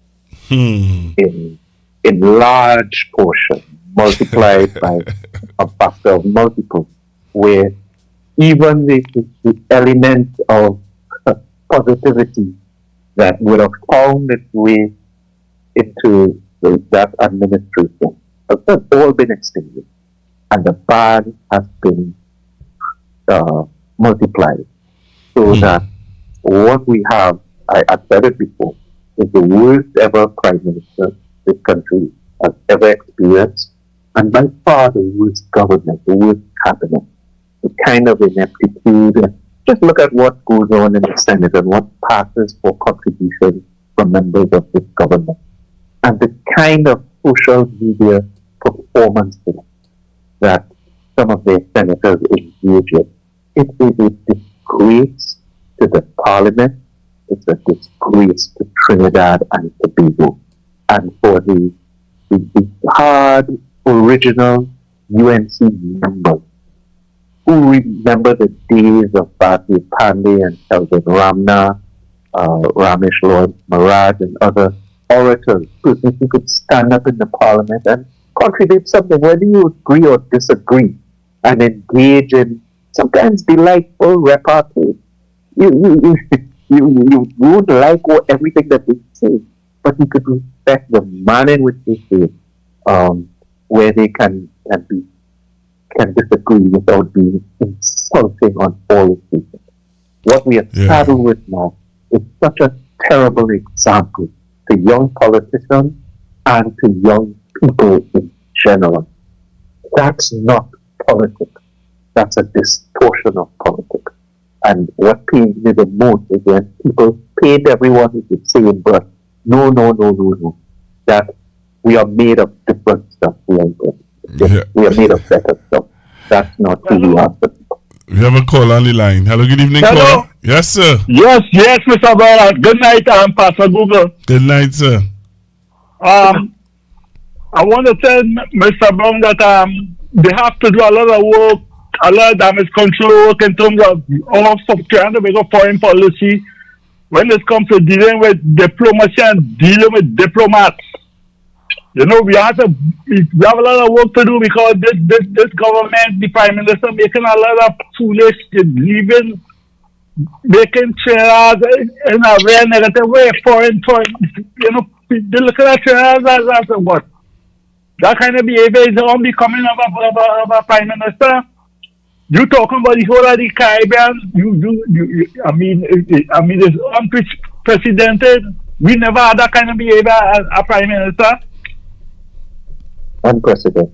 Thank you very much. Thank you very much. So we have to do, and one more thing, Mr. Brown, a lot of the young people, you have to really go back and do a lot of training in terms of dealing with diplomats. We have people like Leonard Dorset who know about diplomacy and decorum and how to, you understand? So you really, the PNM really have to get a training school to deal with that kind of thing, to train the younger people how to be diplomatic and even some of the old heads. All right. Thank you very much. Yes, agreed. So, Pastor Google, I think that the callers are making some important points. I think the issue of example is critical. I always believe that leadership breeds culture. So if we're seeing a collapse today in terms of diplomacy, etc., it's because the current leadership has been setting the wrong tone, giving the wrong direction, and offering the wrong example. I certainly recall when I myself came back from Brazil, the Prime Minister at the time, Dr. Brown, asked me to serve as ambassador there. I didn't. Sometimes you're going through a journey and you don't understand all of the elements. But now that I look back, I can see that those stages and steps in my career were vital to what I am today and what I have been able to offer humbly to the people of Trinidad and Tobago. And then being in the position of Minister of Foreign and CARICOM Affairs and seeing the Prime Minister at the time there in that airport, in a small room in Argyle, working with the high representatives of Brazil, working with Ralph Gonzalez, working with Roosevelt Sherritt, Mia Motley, and all of the leadership from within CARICOM and CELAC. I didn't have any front seat position. I was in a supportive role, but seeing our leadership focused on the problem with their eye on the ball and working to reduce tension, deploying diplomacy at its highest level was very inspirational, and that's the kind of example that I'm referring to. What we see now, God help us, I don't even want to imagine the kinds of conversations that are involving our Prime Minister and his cabinet, because the output speaks volumes. Principle has been thrown out of the door. It's just convenient posturing, prostrating ourselves to please some mysterious audience out there. Certainly not to please and seek the interest of all people, the good people of Trinidad and Tobago. Wow, interesting. I think, Doctor, I know that you want to leave. You could get 2 more calls or one more call before we leave. That'll be good. I think we can take one more we can close off at 10 p.m. All right. So let's take one more call. I know that the doc wants to leave at 10. So if you want to call in to talk to Dr. Amery Brown, Senator Amery Brown from the People's National Movement is on with me this evening. And we were looking at the diplomacy of, being in the spaces of CARICOM and diplomacy and even international relations and stuff like that. It's very important that we as a nation... Pastor Google, you're making a good point. And diplomacy is not just for foreign affairs. And that's where I think I remember I just did a little walkathon at Corpus Christi College in Diego Martin recently. And that school had an ambassador program, which wasn't about the forest service, but to train the young students in the art of diplomacy, recognizing some of those skills and attributes can make a difference right here in our domestic space, where we see too much hostility, too much insulting and denigration, and everyone has a high temperature, where the introduction of some of these skills and attributes and that example can make a difference even at the level of the workplace and the community. So you're touching on a very important theme. Yeah. We have a caller, last caller for Dr. Brown this evening. Hello, good evening. Good evening, Pastor Google. Good evening. Good evening, Dr. Brown. Good evening. I called to let you know that I was always an admirer of you and your work, the way you served Trinidad and Tobago, and by extension, CARICOM. And I want to let you all know that, the opposition is doing a great job. I know they are doing as much as, you all can do, the best that you all can do. And I never used to really look at Parliament channel. But since the last election, I keep looking. You know why I keep looking? Because I know you all need the strength. I know you all need, even just by spirit, you all need the help to be able to stand up and to be able to deliver in the situation that you all are. So I continue to pray for you all, to give you all strength, because it's really a tough work. It's really a tough work to see, injustice being done.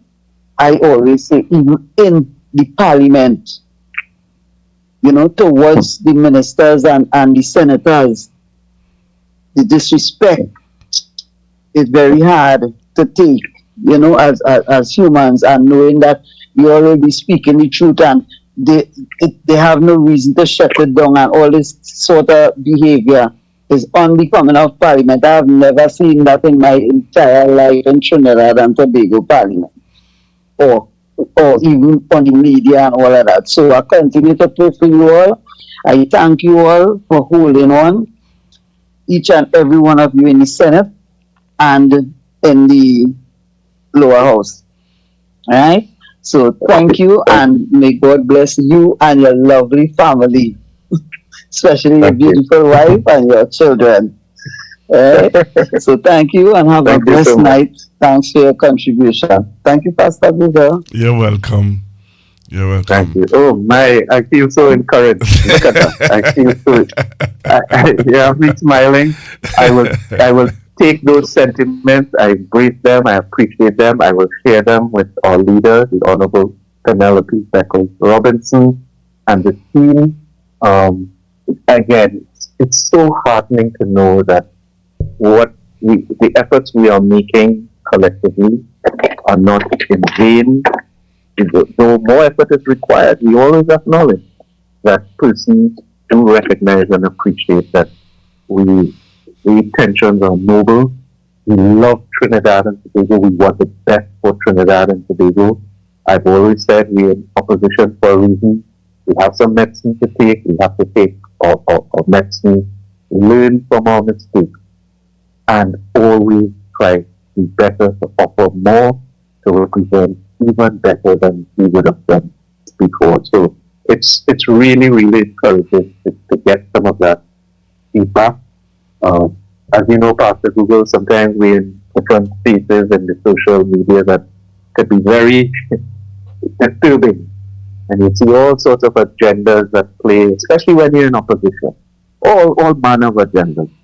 But the heart of Trinidad and Tobago is in the right place. People expect more and want better. Yes. And it's my hope that or the next administration, under a very, very different leader, that this vision of Kamala Prasad will do right by this nation, and we would all be justly proud. So I'm looking forward to that day when we swear in Auntie Penny as you say, and we can offer CARICOM and the world a brand of Trinidad and Tobago that we will all be proud of. Well, Dr. Brown, I want to thank you for being with me this evening. I just want to read a message for you to bless your heart a little bit. Somebody says, Dr. Brown, you are a blessing for our nation at this time. You must lead from behind. Somebody else is saying, Dr. Brown, you are a man of integrity. Thank you very much for putting across everything good for us. May God bless you always. Wow. So I think I sent you a picture also of some of the statements and some of the comments that people are making. And again, I want to thank you, Dr. Brown, for taking the time to be with me this evening. I know I asked you last minute, which was earlier on this afternoon, but you obliged and you decided that you would come on and talk to the people of Trinidad and Tobago, and by extension the world, because this broadcast is going all over the UK. You realize I called you from a number. Yes, I realize. Yes. So thank you very much, Pastor Google. Thank you to your listeners as well, those who would have communicated with us, and those who may simply listen and, the spirit also resonates.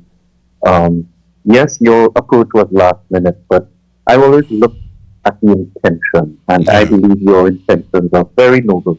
Thank you. That you're a patriot, and you're someone this country can continue to rely on, and therefore I would not hesitate. Once I have the opportunity and we make the request, I will do my best to be there. I really enjoyed our interaction, your questions, your suggestions, yes, and the input of your audience has also encouraged me greatly. So thank you. God bless you. Yeah, tomorrow, please go. The opposition has a press conference.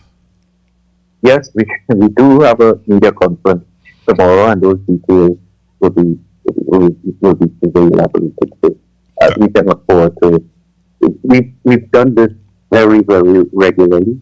That's one of the initiatives, to have weekly press conferences where we will treat the issues that arise in the week. And as you know, a lot happened last week with the CARICOM meeting and many other developments. Yes. There was significant development in the energy sector as well, with the government making some statements that I anticipate the PNM will be responding to development that week.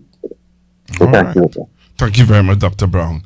So, Trinidad and Tobago, you just heard Dr. Amery Brown, Senator Dr. Amery Brown, live on Constructive Talk, where we try to bring you all the relevant information, true information that will have you aware of what is going on. You need to stay locked to this YouTube page in order to know what is happening. All right? I want to play this for you. Dr. Brown will have touched on it, and I want to play it for you and hear your view on it. Take a listen to this. War. Not with missiles, not with troops, but with a single piece of paper. If you're checking your portfolio, booking a summer vacation, or waiting on an Amazon package, stop right now. The rules of the sky just collapsed and your money is already gone. You aren't seeing this on the news yet, but inside the boardrooms of Delta, FedEx, and the White House, there is absolute panic. Why? Because this morning, Canada didn't threaten or shout. They simply reached up and turned off the oxygen. Here's the geography lesson that Donald Trump forgot. The Earth is a sphere. When you fly from New York to Tokyo, you don't fly in a straight line on a flat map. You fly north. You fly over the Arctic. You fly over Canada. For 70 years, the United States treated Canadian airspace like a family driveway. Park there, take the shortcut, no charge, no questions. It was an entitlement. But at 8 a.m. this morning, Transport Canada issued a bureaucratic whisper that screamed. They suspended preferential overflight rights for U.S. carriers pending a sovereignty review. That sounds boring, but let me translate that into blood. That is the most expensive paragraph ever written in Canadian history. Delta, United, American, FedEx, UPS, every single one of them just got a fuel bill they cannot pay. When you lose the shortcut over Canada, you don't just lose time. You lose math, you lose physics. A flight to Asia now requires more fuel, more crew, and stops in Anchorage. And right now, Anchorage is a parking lot. Cargo jets are sitting on tarmacs burning money because federal law says pilots can't fly past a certain number of hours. The crew times out. The cargo sits. Your package is late. Your stock portfolio is bleeding. Analysts estimate this siege is costing the U.S. aviation sector $4 billion per week. And here is the twist. This wasn't an accident. This is Mark Carney, a central banker, fighting a trade war with leverage, not insults. He watched the tariffs on steel and aluminum. He watched the insults, and he waited. He knew that the United States is a consumer nation that lives in a house owned by the landlord of the North. You cannot project power globally without Canada letting you through. Trump thought he was negotiating with the old apologetic Canada. Instead, he found out that when you push a central banker, they don't apologize, they adjust the variables. The White House is reportedly in apocalyptic silence. Lawyers are pulling treaties from the 1950s. The president asked if they could use the military to force open a flight path, and the answer was a hard no. You cannot bomb your largest trading partner over airspace fees. You cannot sue them in a U.S. court. The U.S. is completely powerless. Meanwhile, competitors like Korean Air and Japan Airlines are still flying over Canada at normal rates. They can now move cargo cheaper and faster than American companies. Market share is being handed to foreign competitors on a silver platter. This brings it down to your wallet. You might think, I don't own an airline, but you buy things. When logistics chains slow down, prices go up. This is the invisible tax of incompetence. We are looking at a scenario where supply chains sever and a recession triggers not next year, but next week. This is a foreclosure on American entitlement. The world is realizing that the America First bully has a glass jaw, and Canada just punched it. Is this the end of U.S. aviation dominance, or just a temporary negotiation tactic? Tell me whose side you're on in the comments. And if you want to follow the money while the skies are closed, hit that follow button right now. 1 hour ago, the United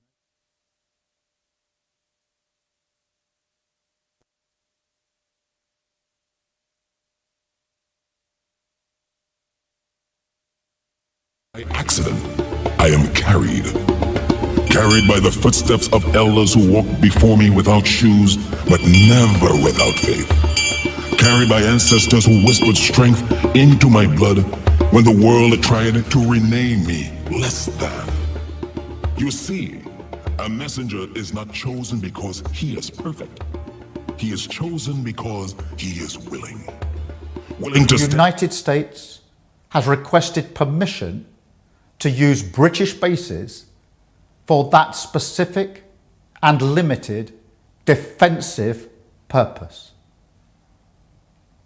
We have taken the decision to accept this request to prevent Iran firing missiles across the region, killing innocent civilians, putting British lives at risk, and hitting countries that have not been involved. The basis of our decision is the collective self-defense of long-standing friends and allies and protecting British lives. That is in accordance with international law, and we are publishing a summary of our legal advice. We are not joining these strikes, but we will continue with our defensive actions in the region. And we will also bring experts from Ukraine together with our own experts to help Gulf partners shoot down Iranian drones attacking them. I want to be very clear. We all remember the mistakes of Iraq, and we have learned those lessons. We were not involved in the initial strikes on Iran, and we will not join offensive action now. But Iran is pursuing a scorched earth strategy, so we are supporting the collective self-defense of our allies and our people in the region, because that is our duty to the British people. It is the best way to eliminate the urgent threat and prevent the situation spiralling further. This is the British government protecting British interests and British lives.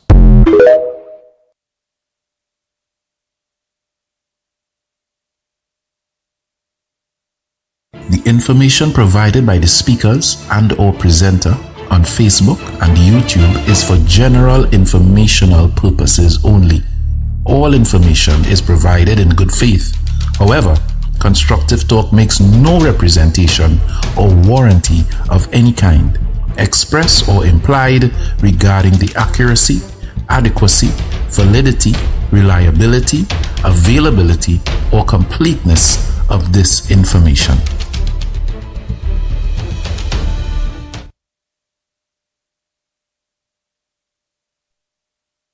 All right, I'm back with you and I'm taking your calls on 464-7003, 464-7003. What is your thoughts about what I played earlier on? And it's interesting because the gentleman is talking about the tariff. He's talking about, he's talking about the tariff, and he's talking about the prices going up. So if you buy something on Amazon or wherever, the price is going up, you know. What are your thoughts? 464-7003. This evening, my guest was Dr. Honorable Amery Browne, Senator, and he was with me talking about the diplomacy. You know, is this government operating under proper diplomacy? When the way they speak, some of the things that they do. You know, when we were chatting a little bit with Dr. Amery Browne this evening, I said I had to bring him on based on what is happening around the world today, and you're listening to world leaders speak, and you're listening to the positions some of them are taking, and you know, it's just something that I wanted to highlight and talk about this evening. So I'm taking your calls on 464-7003, 464-7003. Google, you are.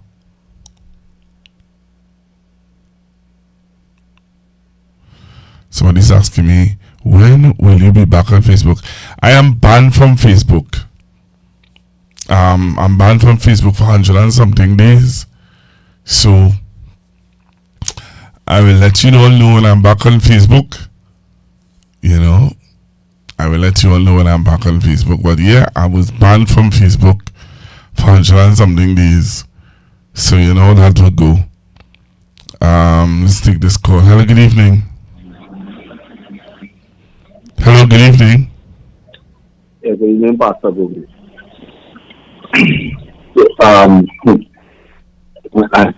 Pastor Bobby, like, I order certain things for my to be a condition in my Hilux. Like, the price might go up. Boy, this is all Donald Trump's doing. And we have people still supporting and still trying to support no matter what behind. But Pastor Gold, I want to could I talk about this thing that is going on in the Middle East right now, that our Prime Minister show her support behind. I saw on the news, on our local news, one of the imam, some Muslim imam, I don't know his name. Yeah, I saw it. Go ahead. So and he was saying he was basically making excuses for the Prime Minister. Leave it like, since when? So do you I am a bit confused. I thought Muslims, whether be Indian Muslims or African Muslims, they all are united. They all serve one God, Allah. They all really Quran. It don't matter, because when I study about Malcolm X and his journey to Mecca and wherever, and based on what he represented, what he said, he saw Muslims with white skin and blue eye, and they were all one. But how come we have Muslims here could see something wrong? A number of young ladies were slaughtered by the hands of Donald Trump and Bibi Netanyahu, the bombs, and he's taken a position that the statement our Prime Minister made towards that, like, leave her alone. I don't understand this. I really don't understand this from an Islam that we have in this country by that East Indian Muslim man. What I was saying tonight, it could be. What is it? Is it race? What is it? Because based on what I know, based on what I read, based on what I researched on Malcolm X, a Muslim, whether you be African, whether you be Indian, whether you be white, you have everything in common.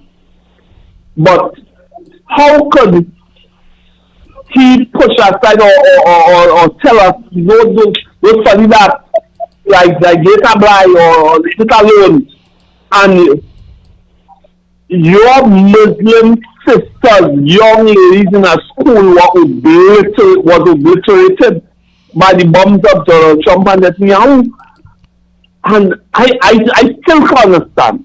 But we've seen two sides of the war that's going on now. We've seen what the American propaganda they putting on to us, and when you look at the other stations, let me put it like this. But Minister John, you could go ahead and build a Dubai in the West, because like Dubai will be no more. That's what I say. A lot of listeners. Thank you very much. Right, numbers to call 464-7003, 464-7003, 464-7003. You can call in and share your view and what is your thoughts. Well, I played for you the British Prime Minister and his stance and how he feels. I also played for you what's happening with you know, people making transactions and how it's going. So what is your view? What's your take on it? Let's take this call. Hello, good evening, caller. Hello, good evening, caller. Hi, good evening, Pastor Google. How are you? I'm okay, sir. Oh, good. Pastor Google, I have a question actually. You heard anything from the likes of Nafiza Mohammed or anybody? Yes, Nafiza Mohammed would have spoken Sunday night. I think it was. I heard her. Yes, she made a statement. She said that she would like for the Prime Minister to meet with the Muslim community before she leaves to go to meet with Mr. Trump. Oh. Well, it's not that timid. Because, you know, maybe it was the other way around. Everybody would have been calling for Dr. Rowley's head and he should have stepped down. So why is it all of a sudden diplomatic now?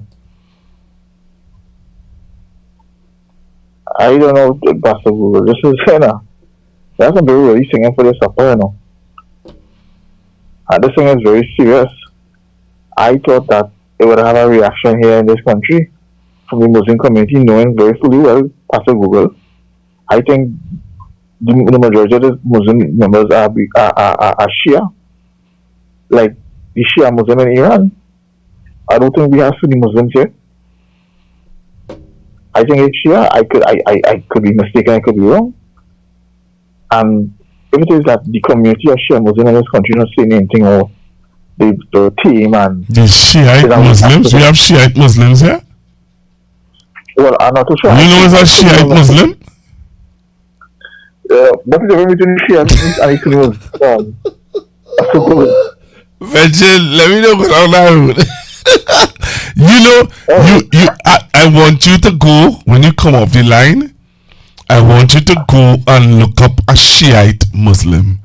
I don't think we have.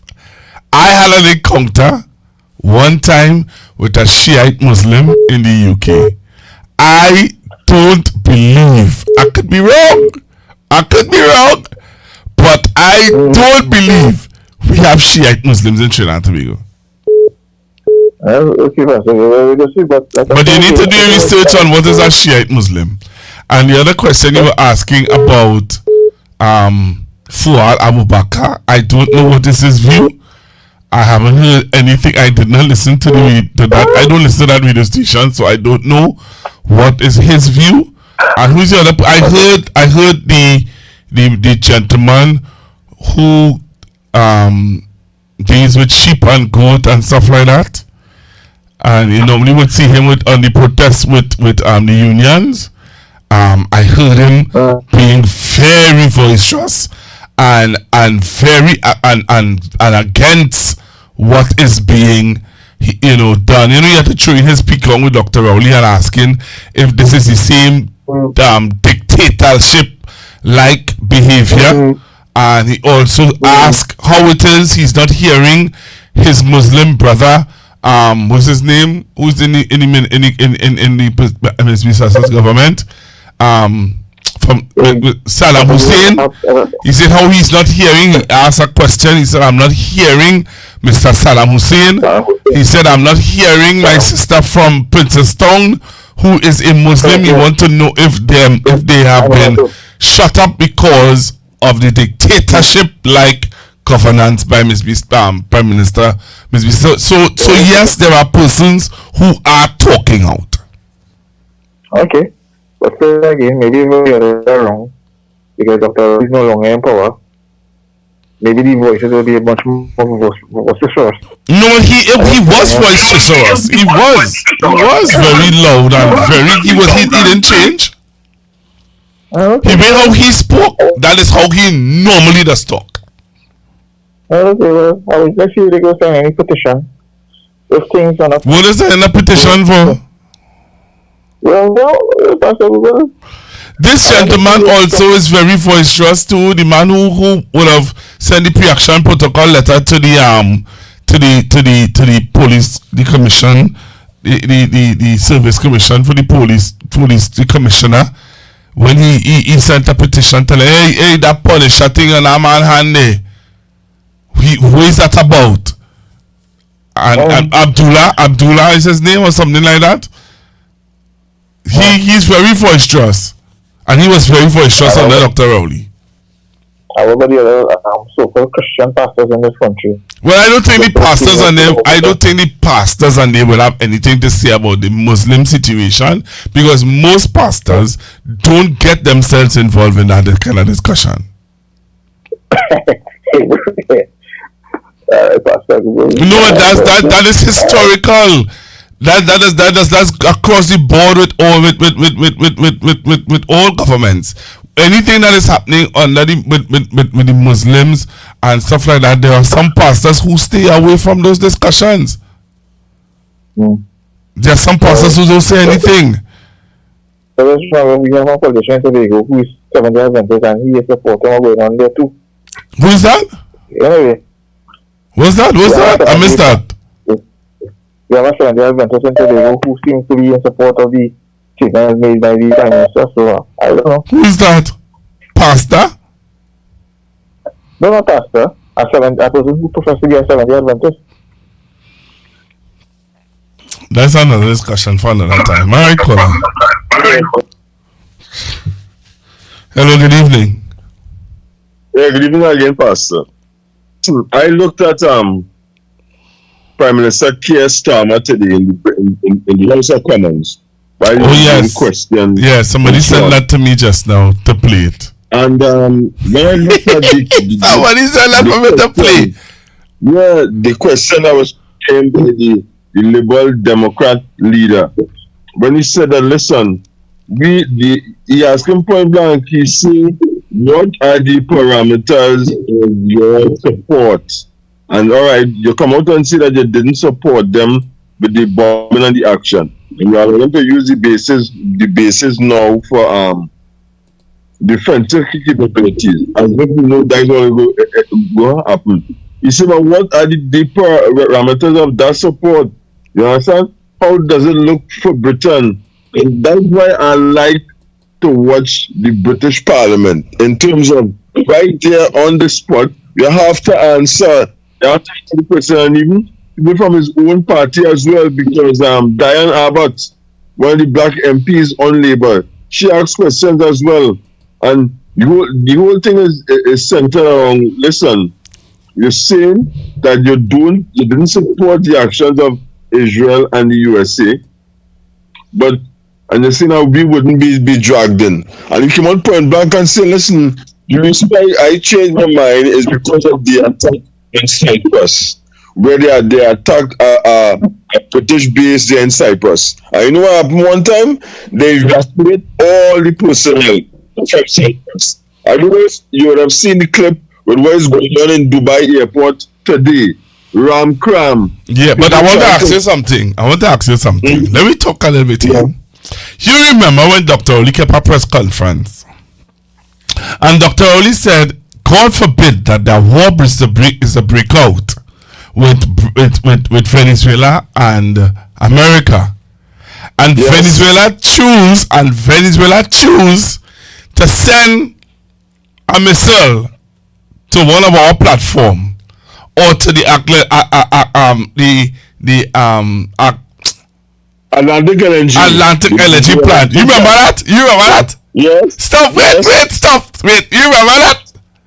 Yes, of course. You remember that there was a suit. You remember that on I-95.5, I call the name of the station, a certain announcer said that Dr. Rowley was misleading the nation. Yeah, you was fear-mongering. And social media activists sit down and pull out the treaty agreement that if you're fighting a war, these are certain areas that you cannot bomb. I am seeing and hearing that there are rigs and plants and schools and all these places they're bombing. Thank you. Because and listen, that thing with the denial of flyover rights to Canada, that's serious. But you know what is even more serious? The situation with the Gulf of with the Strait of Hormuz. Because listen, all Iran has to do is to blow up about 4 oil tankers inside there, and nothing, and set that waterway on fire, and that is it for international trade, particularly for places like Japan, India, Pakistan, right? China, who depend on the oil coming through the Strait of Hormuz to power the industry, and Europe will also suffer as well. You understand what I'm saying? And one of the things that was attacked was Qatar. And I mean, the drone was shot down and it fell in the refinery. But that is what Iran is doing. And listen, places like the UAE and Qatar, they have limited amount of capability to defend themselves. They only have about 200 to 500 missiles. When that's done, remember Iran have thousands. I want to make it realize Iran was being supplied by North Korea, Russia, and China, because there's a proxy situation going on now, right? So this thing is a real miscalculation. And you know, I want to end with this one. You recall when the Ukraine conflict started, and John was interviewed on CNN, and he said that, we are standing by to assist the world with Atlantic LNG. We have adequate supplies and so on. That was rubbish by Munilal and the then opposition leader. And look today, the same Munilal saying that the spike in oil prices may work to our benefit. What hypocrisy! What hypocrisy, Pastor! You understand? Yep. Wow. But I am telling people, keep your eye on developments in the Strait of Hormuz. That will be the tipping point for how this conflagration goes, Pastor. Take care and thanks for the opportunity as usual. You're most welcome. You're most welcome, man. Somebody saying what? In my opinion, I fed up. We as citizens of Trinidad and Tobago have to stop looking for others to come out and talk. And lead in any standing up. We have to stop waiting on groups and do it ourselves. I hear you. Hello, good evening. Good afternoon, Pastor. Good afternoon. Good evening. Pastor, this miscalculation or this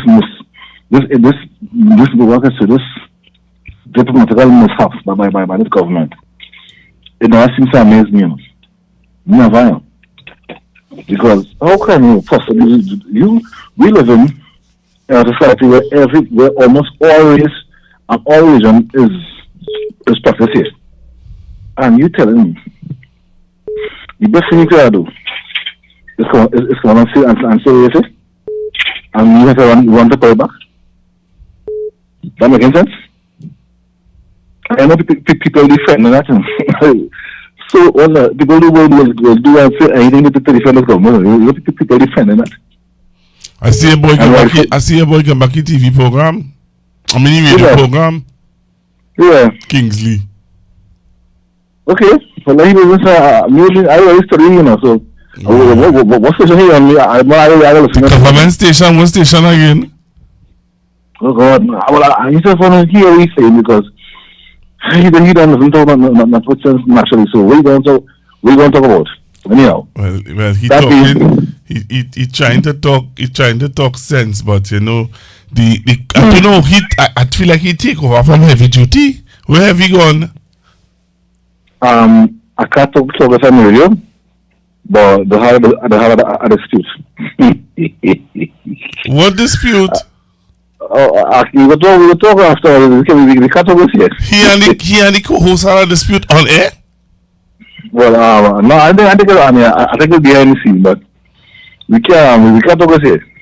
You know, that being said. You mustn't do that. Don't do that. What it is it something private? It is alleged that for some reason he managed to see he co-host pay and realize he co-host pay and he pay imbalance it. Oh. You see what we can focus here? Oh God, boy. You see what So he really think. Let me real. You listen to his co-host level of conversation? Say again? You ever listen to his co-host level of conversation? Well, yeah. The man is much more intellectually, conversationally brighter than them. He's much more articulate than the other one. And let me tell you something. And based on information and history, he was never like that, you know. He was like them, you know.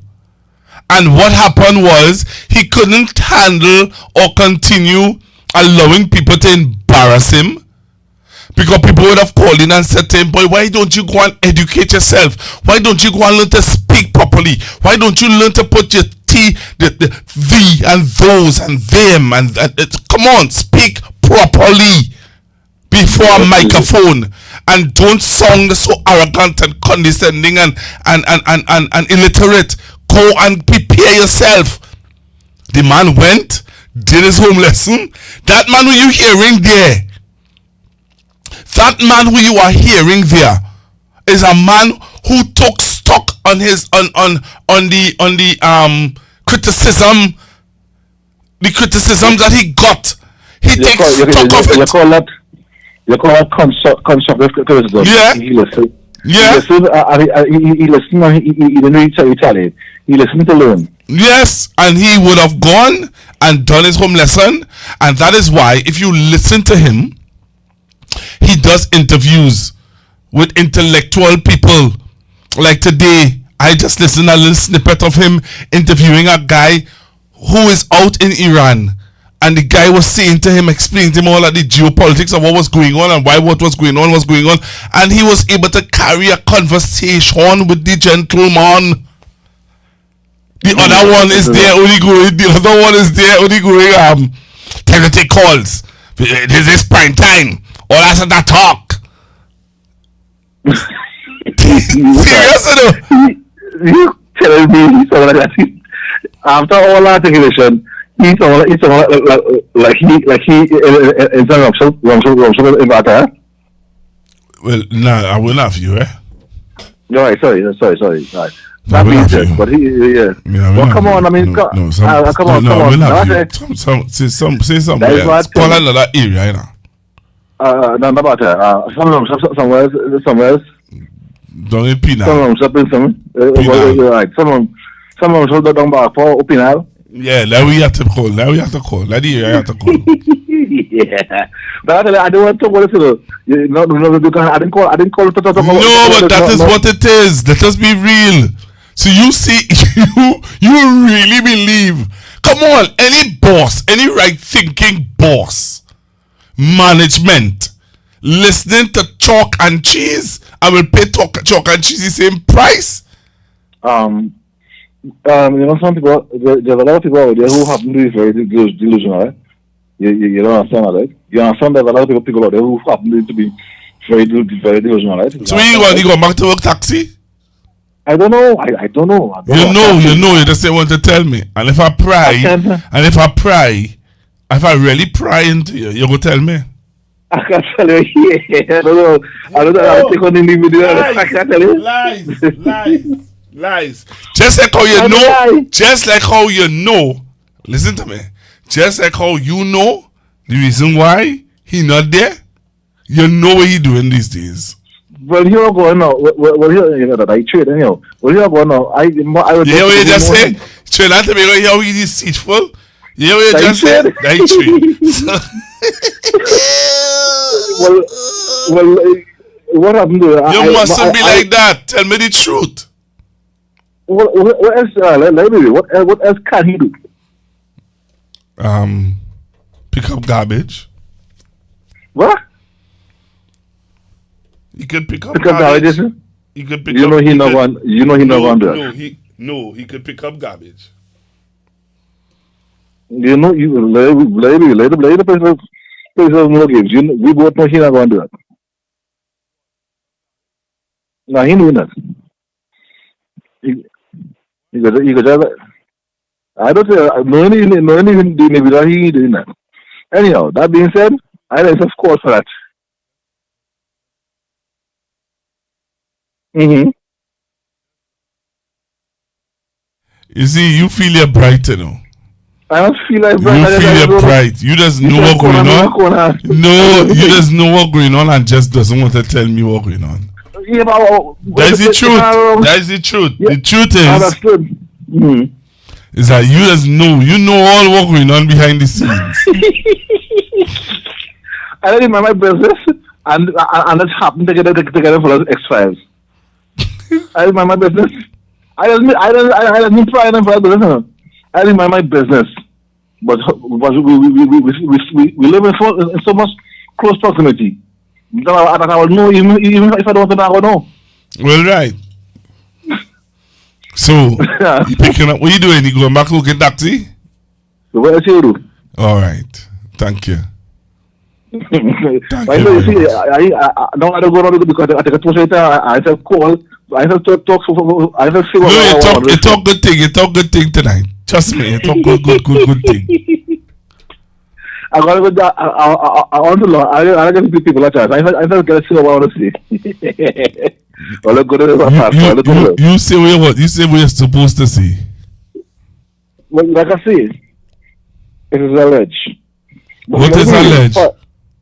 Well, he thought he probably would have got same level we go there. Oh, please. And if that had happened, something is wrong with the management. No, well, I don't know. Well, I hear now. And I he wasn't too pleased. Somebody said the man is a garbage. Somebody said the man could be a garbage contractor.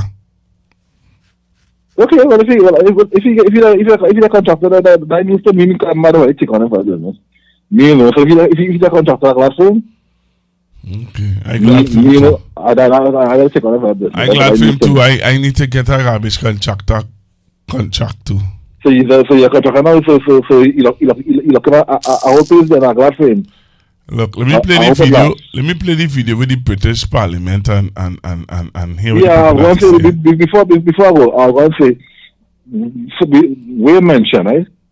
Because we have some people in this country really, I don't know. They're just saying so supper and talking about much crap. You hear the reason why Britain don't want to pass at us? You hear why? And now we have people now when we are making noise about this lady and the Venezuelan and the American bacchanal, and we saying all Venezuela is send some bombs here and there and we problems. Some people saying we talking crap, we doing this, we call them bacchanal. And here's the reason why the British Prime Minister don't want to pass. Pastor? Yes. So we are stuck talking crap then. Yeah. We are going mad. Yes, we're going mad. Oh, we are going mad. So yes. We're going mad. Yes. All right, I'll make some space. All right, sir.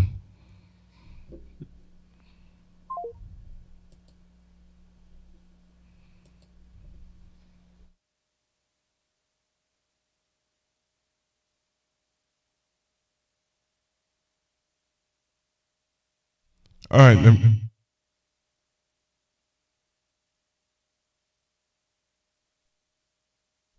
All right, so I realize you are not hearing what she's saying. Let me see if I can fix that.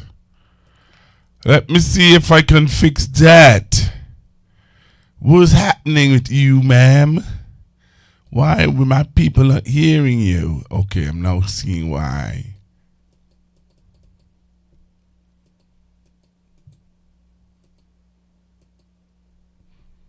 All right, just now earlier, I'm going to get it right. Right, so I think I have it here now. Hey, you can't talk yet. Just now. Madam, you can't say nothing yet. You have to wait. Right? You have to wait until the people of Trinidad and Tobago, and by extension the world, can hear you and see you. All right.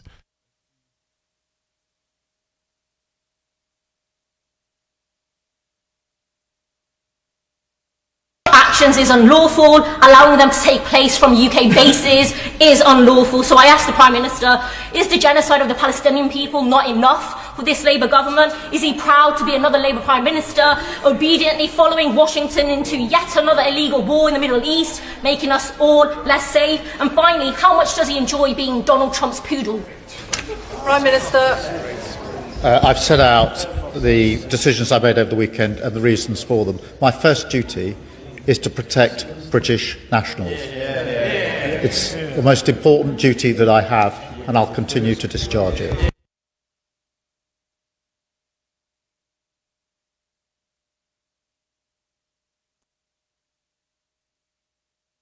Planning to strike American forces or bases unless Israel attacked Iran first. In other words, there was no intelligence indicating an imminent threat. Yet we have already seen preemptive strikes attacking a girls' school, killing over 100 children. This has been condemned by UNESCO as a grave violation of humanitarian law, yet the Prime Minister didn't bother to mention it. Continuing such actions is unlawful, allowing them to take place from UK bases is unlawful. So I asked the Prime Minister, is the genocide of the Palestinian people not enough for this Labour government? Is he proud to be another Labour Prime Minister, obediently following Washington into yet another illegal war in the Middle East, making us all less safe? And finally, how much does he enjoy being Donald Trump's poodle? Prime Minister. I've set out the decisions I made over the weekend and the reasons for them. My first duty is to protect British nationals.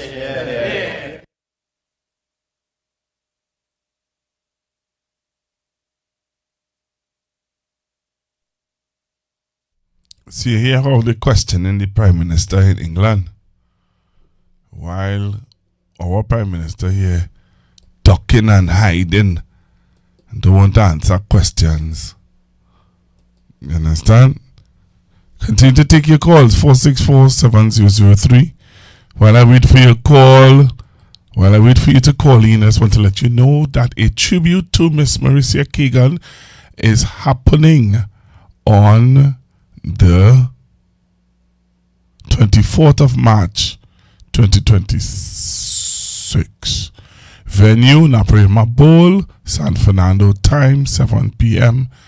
And if you don't know who is Marissa Keegan, I don't know, then you really don't know good singing and you don't know good artists in Trinidad and Tobago.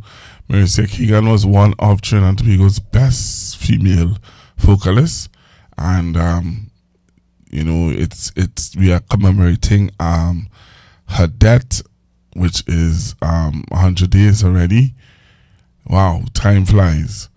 It's 100 days already since Marissa's passing, and so we're having a tribute to Marissa Keegan, and it is happening on the 24th of March 2026 at Naprema Bowl, San Fernando, time 7 p.m.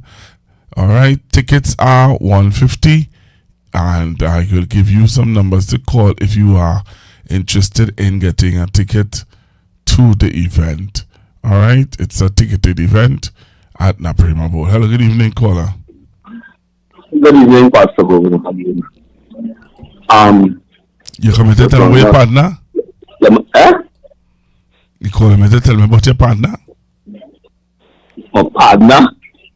Your friend, your real buddy. Now, me and you take on.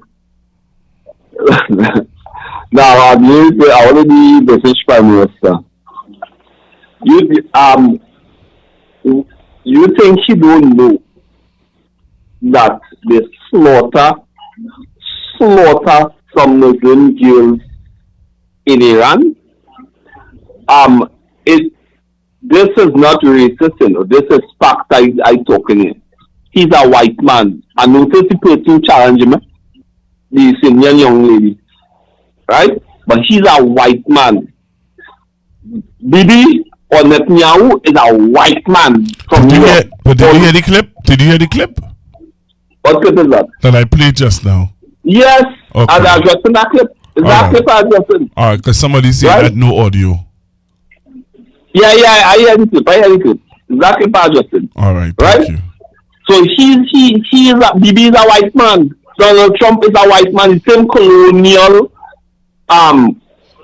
fascist, wicked, evil, and I really don't understand how our Prime Minister went to Monash campus in Jamaica, and they may have studied in university over there, wherever, the history at the West Indies, and still rendering this kind of support towards what's going on in the world today.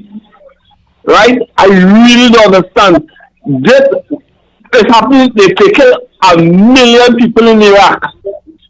When I forget the general name, when Trump came back after and apologized that they really did not do weapons of mass destruction with Saddam Hussein, an innocent man in the hang, Saddam Hussein, Gaddafi. Right? This is about their ruling. No matter what they want to rule, they want to keep everybody who is not who not white and white and blonde subservient to them, even in the Caribbean. Right? They see us as nothing but to go in slavery, they enslave us. They see us as nothing. Right? And if they listen to this clip and want to deny my visa, I have no intention ever of going to America. So it don't matter to me whatsoever. And if I go for a visa, I say no, I'm going to the Caribbean or I go some other part of the world. Right? But this year is what they've been practicing, and I for the life of me, I don't know how my Prime Minister right now not seeing this. But some people say on the internet I should leave it here, no. But some people think on the internet when they are not African, they feel closer to the white man. They feel white. Yeah, so no matter, but go let them walk to England or walk to America, and they'll call them. Well, the bad me say to say, but it means black, right? They'll call them the same thing. Right? They are calling the same thing. All what are playing in Trinidad, or all what are playing in Guyana, they are calling the same thing. They treat them the same way. So I don't know what they're playing. All it's colonialism all over again. The writings on the wall, and our prime minister supporting that. It's kill Muslim girls. And I supporting America still. Well, give me a break in this country. I'll go like God. All right, sir. Thank you very much. Thank you very much for your call. Right, so we're looking to take a few more calls before we go. All right, just reminding you again that is happening on the 24th of March 2026 at 7 p.m. at the Naparima Bowl San Fernando. Tickets $150. All right, Marissa Keegan, a tribute to Marissa Keegan. All right. Hello, good evening. Good night, Pastor Google. Good evening, sir. Good night to all the listeners. And yeah, did you call her before? Netanyahu is not a white man. As a representative of the Caucasian community in Trinidad, he's not white. But moving on. I'm very disappointed in the Muslim community in this country. Because if Inshan Ishmael was alive, he would never let this rest. He would never let this slide. You're being Baraka grounds every night on the podium, grilling the government. Right? So, the Muslim leaders in this country need to step up. Have a good night, Pastor Google. All right, I hear you, sir. I hear you. Very interesting. Very interesting point you made there. The gentleman is saying, if ancient Ishmael was alive, they would not have gotten away with statements that they're getting away with now. Interesting. Very interesting. Caller. Thing to make you go, Interesting. If Satmaraj was alive,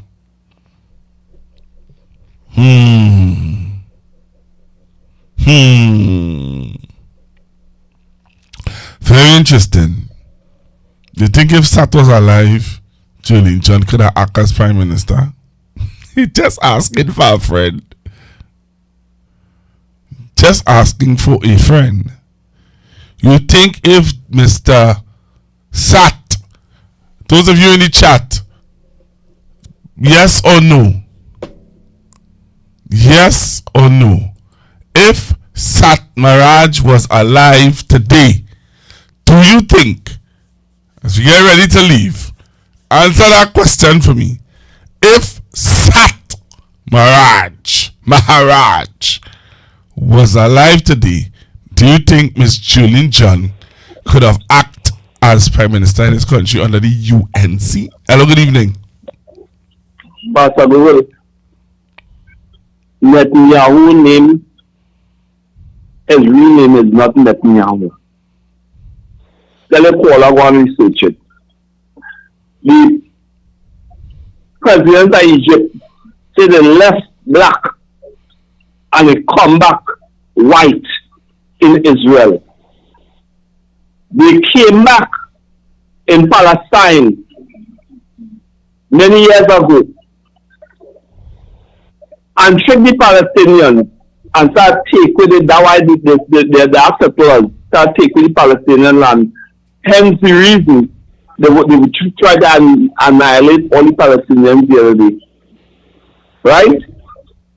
They came from Europe, Kola. Study history now. The true Israelites is black people. When they left black and they came back white. Well, give me a break now, man. Study history now. Lord Jesus. We have the internet. You have your phone. Just ask the phone if I can read. It will tell you.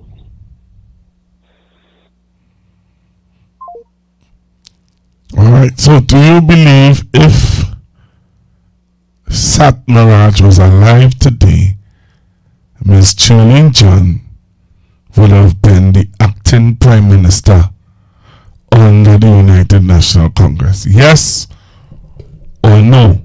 You tell me. Yes or no? Do you believe that if Satmaraj was alive and well and kicking?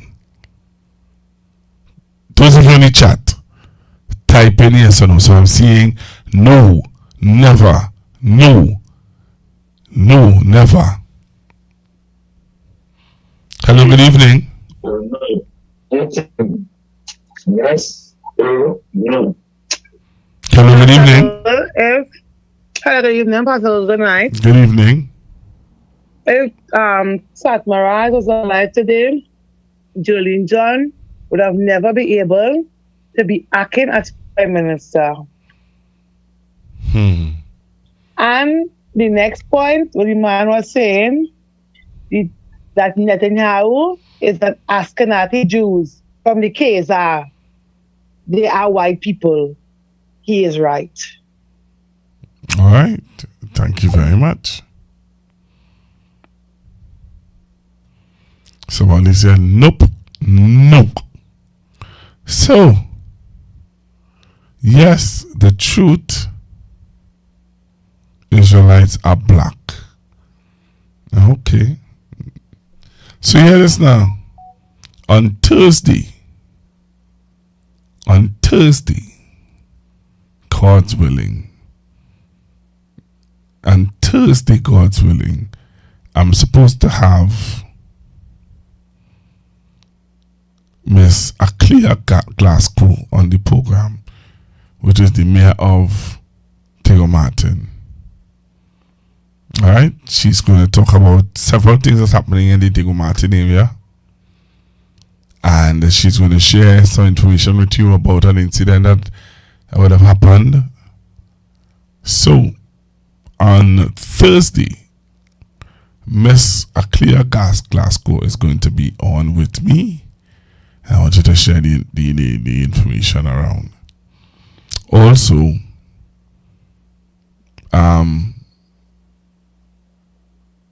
who again I'm supposed to have on? We'll see how it go.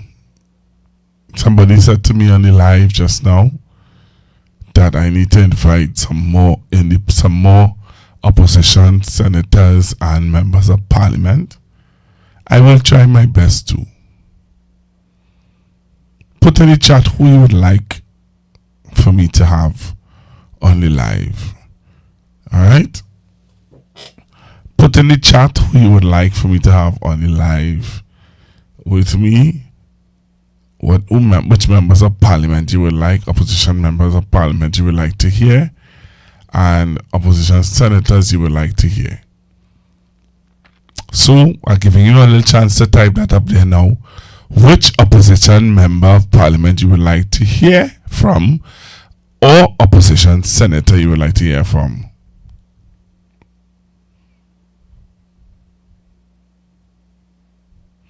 Somebody saying, with all the fake love they have for Julian John, God forbid they have to change leadership in the short term.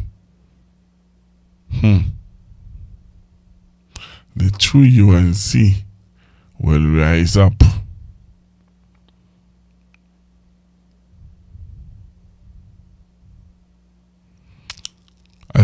this person coming from now with all this talk about the Messiah had wool? We're not talking that. You talking that? Somebody said they'd like to hear from Mr. Imbert. All of the team. Somebody said all of the team. Somebody say I'd like to hear from Mr. Dominic Romain, Marvin Gonzal. Hello, good evening.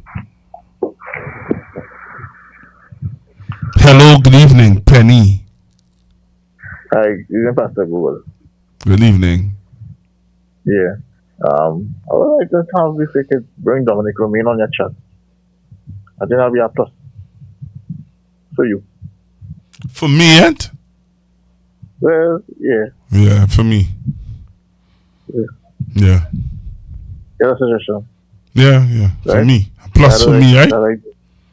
Yeah. Yeah. Thank you, Pastor Google. Yeah, man. Somebody said Tolman is very correct. I hear you. All right. So somebody said all of them. Okay. Okay. Excuse. Okay. I hear you. Well, what to do, I?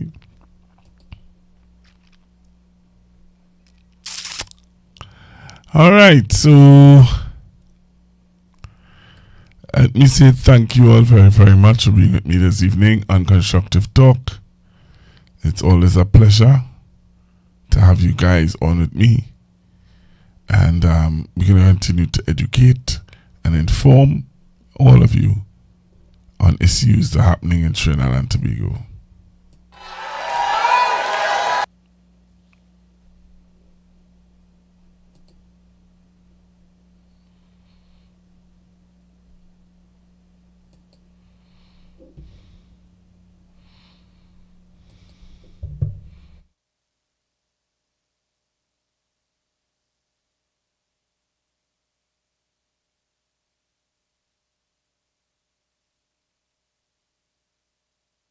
Song is Big Sail.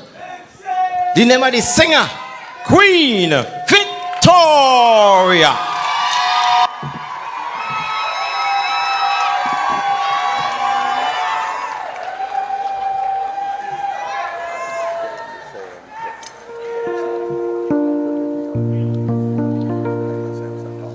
Africans, for sale, for sale, for sale. Africans, for sale, for sale, for sale.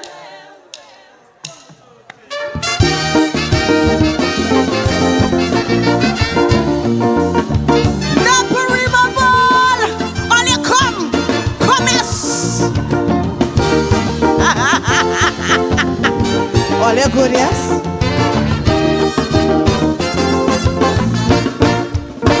I was lying with some old men before the election, and well, I was amazed of their discussion. They were discussing the election of 2025, how Africans were selling cheap and UNC buying dead or alive. One old man shout out, fellas, give me your attention. UNC can't win by themselves, no election. You see, they're sitting and they're planning to make a decision. So she called out Shilaga, who the old FIFA wanted man. She said, call the trade union, let we start negotiations. And we could call out a big sale and we go buy out some Africans. Africans for sale, for sale, for sale. We buying Africans. Sing the thing. Africans for sale, for sale, for sale. We buying Africans. She don't have all she chance and she the honor rhymes. No, what she need is some slave names, man, some big strong Africans. Africans for sale, for sale, for sale. We buying good or bad. Africans for sale, for sale, for sale. Tobago and Trinidad. Oh, somebody pinch me. Hey, UNC sitting and they're waiting patiently. With about 16 safe seats, they don't win that already. The woman said, I have my people, and they are born UNCs. Now all I need is some Africans who got their names out of slavery. She said that she hear they're really selling cheap, and she could buy them very cheap, 500 and a jersey. A lot of people will cry when she's finished with CPEP, because she is not holding back. 10 p.m. have nothing to get. She said it's party before country, all you never forget. She will care for her people, and she have no blasted regret. Africans for sale, we buying Africans. She buying Africans for sale. Listen, we buying Africans. She said we like crab in a barrel, we pulling each other down. But I want their votes, so I jam them the winning song. And all they know it, Africans when you wins, everybody wins. Africans for sale, Tobago and Trinidad.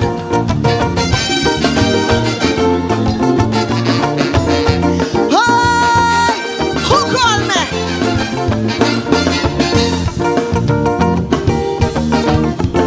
I want this verse slow, right?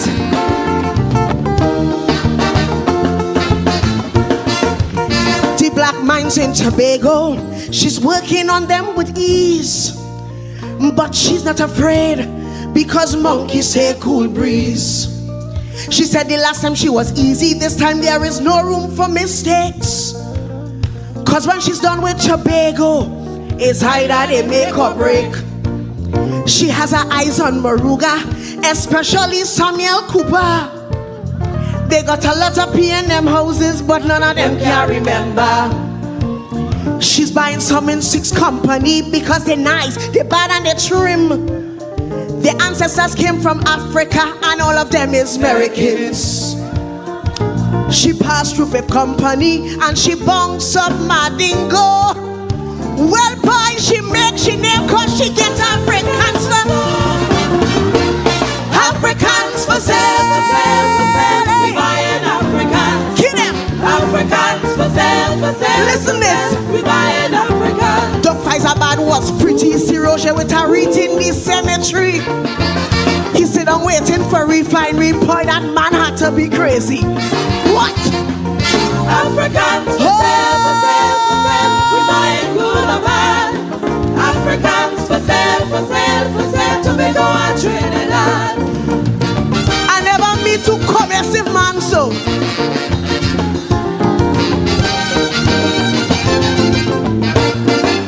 She said my people are loyal, they don't vote for other parties. But them P&M people just show them some money, stack and roti. She said I have my safe seats in the safe hands of Caroni. She go on to St. Couva, straight down to see Paris. She said I love my people, for 10 years we out in the rain. But when I get back in there, things will never be the same. To all of my people, you must get your rightful place. And I don't care who's sitting there and think I am talking race. You all know what's hurting me. You see that, Dr. Rowley? We don't hide up all we money. The damn man change the currency. Hey! Africans for sale, hey. Buying Africans. Kill them. Africans for sale. We buying Africans. They bought out PSA. They got them for 10%. Now they could beat the chest and laugh cause they know it's money well spent. All your love, all your Africans for sale. We buying good or bad. Africans for sale. Tobago and Trinidad.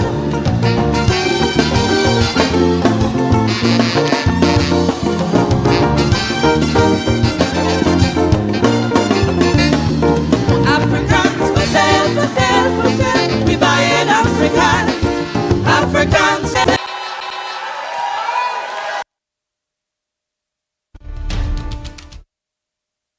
The information provided by the speakers and or presenter on Facebook and YouTube is for general informational purposes only. All information is provided in good faith. However, Constructive Talk makes no representation or warranty of any kind, express or implied, regarding the accuracy, adequacy, validity, reliability, availability, or completeness of this information.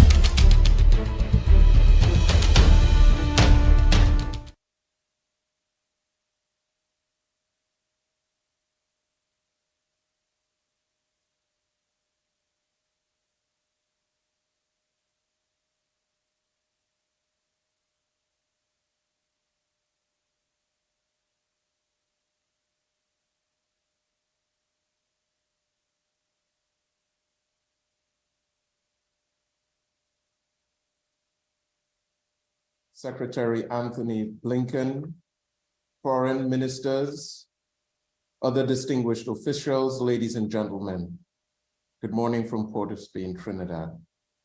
Secretary Blinken, thank you for inviting Trinidad and Tobago to this very important meeting to discuss the global challenges of illegal synthetic drugs. And this issue is certainly relevant to the various security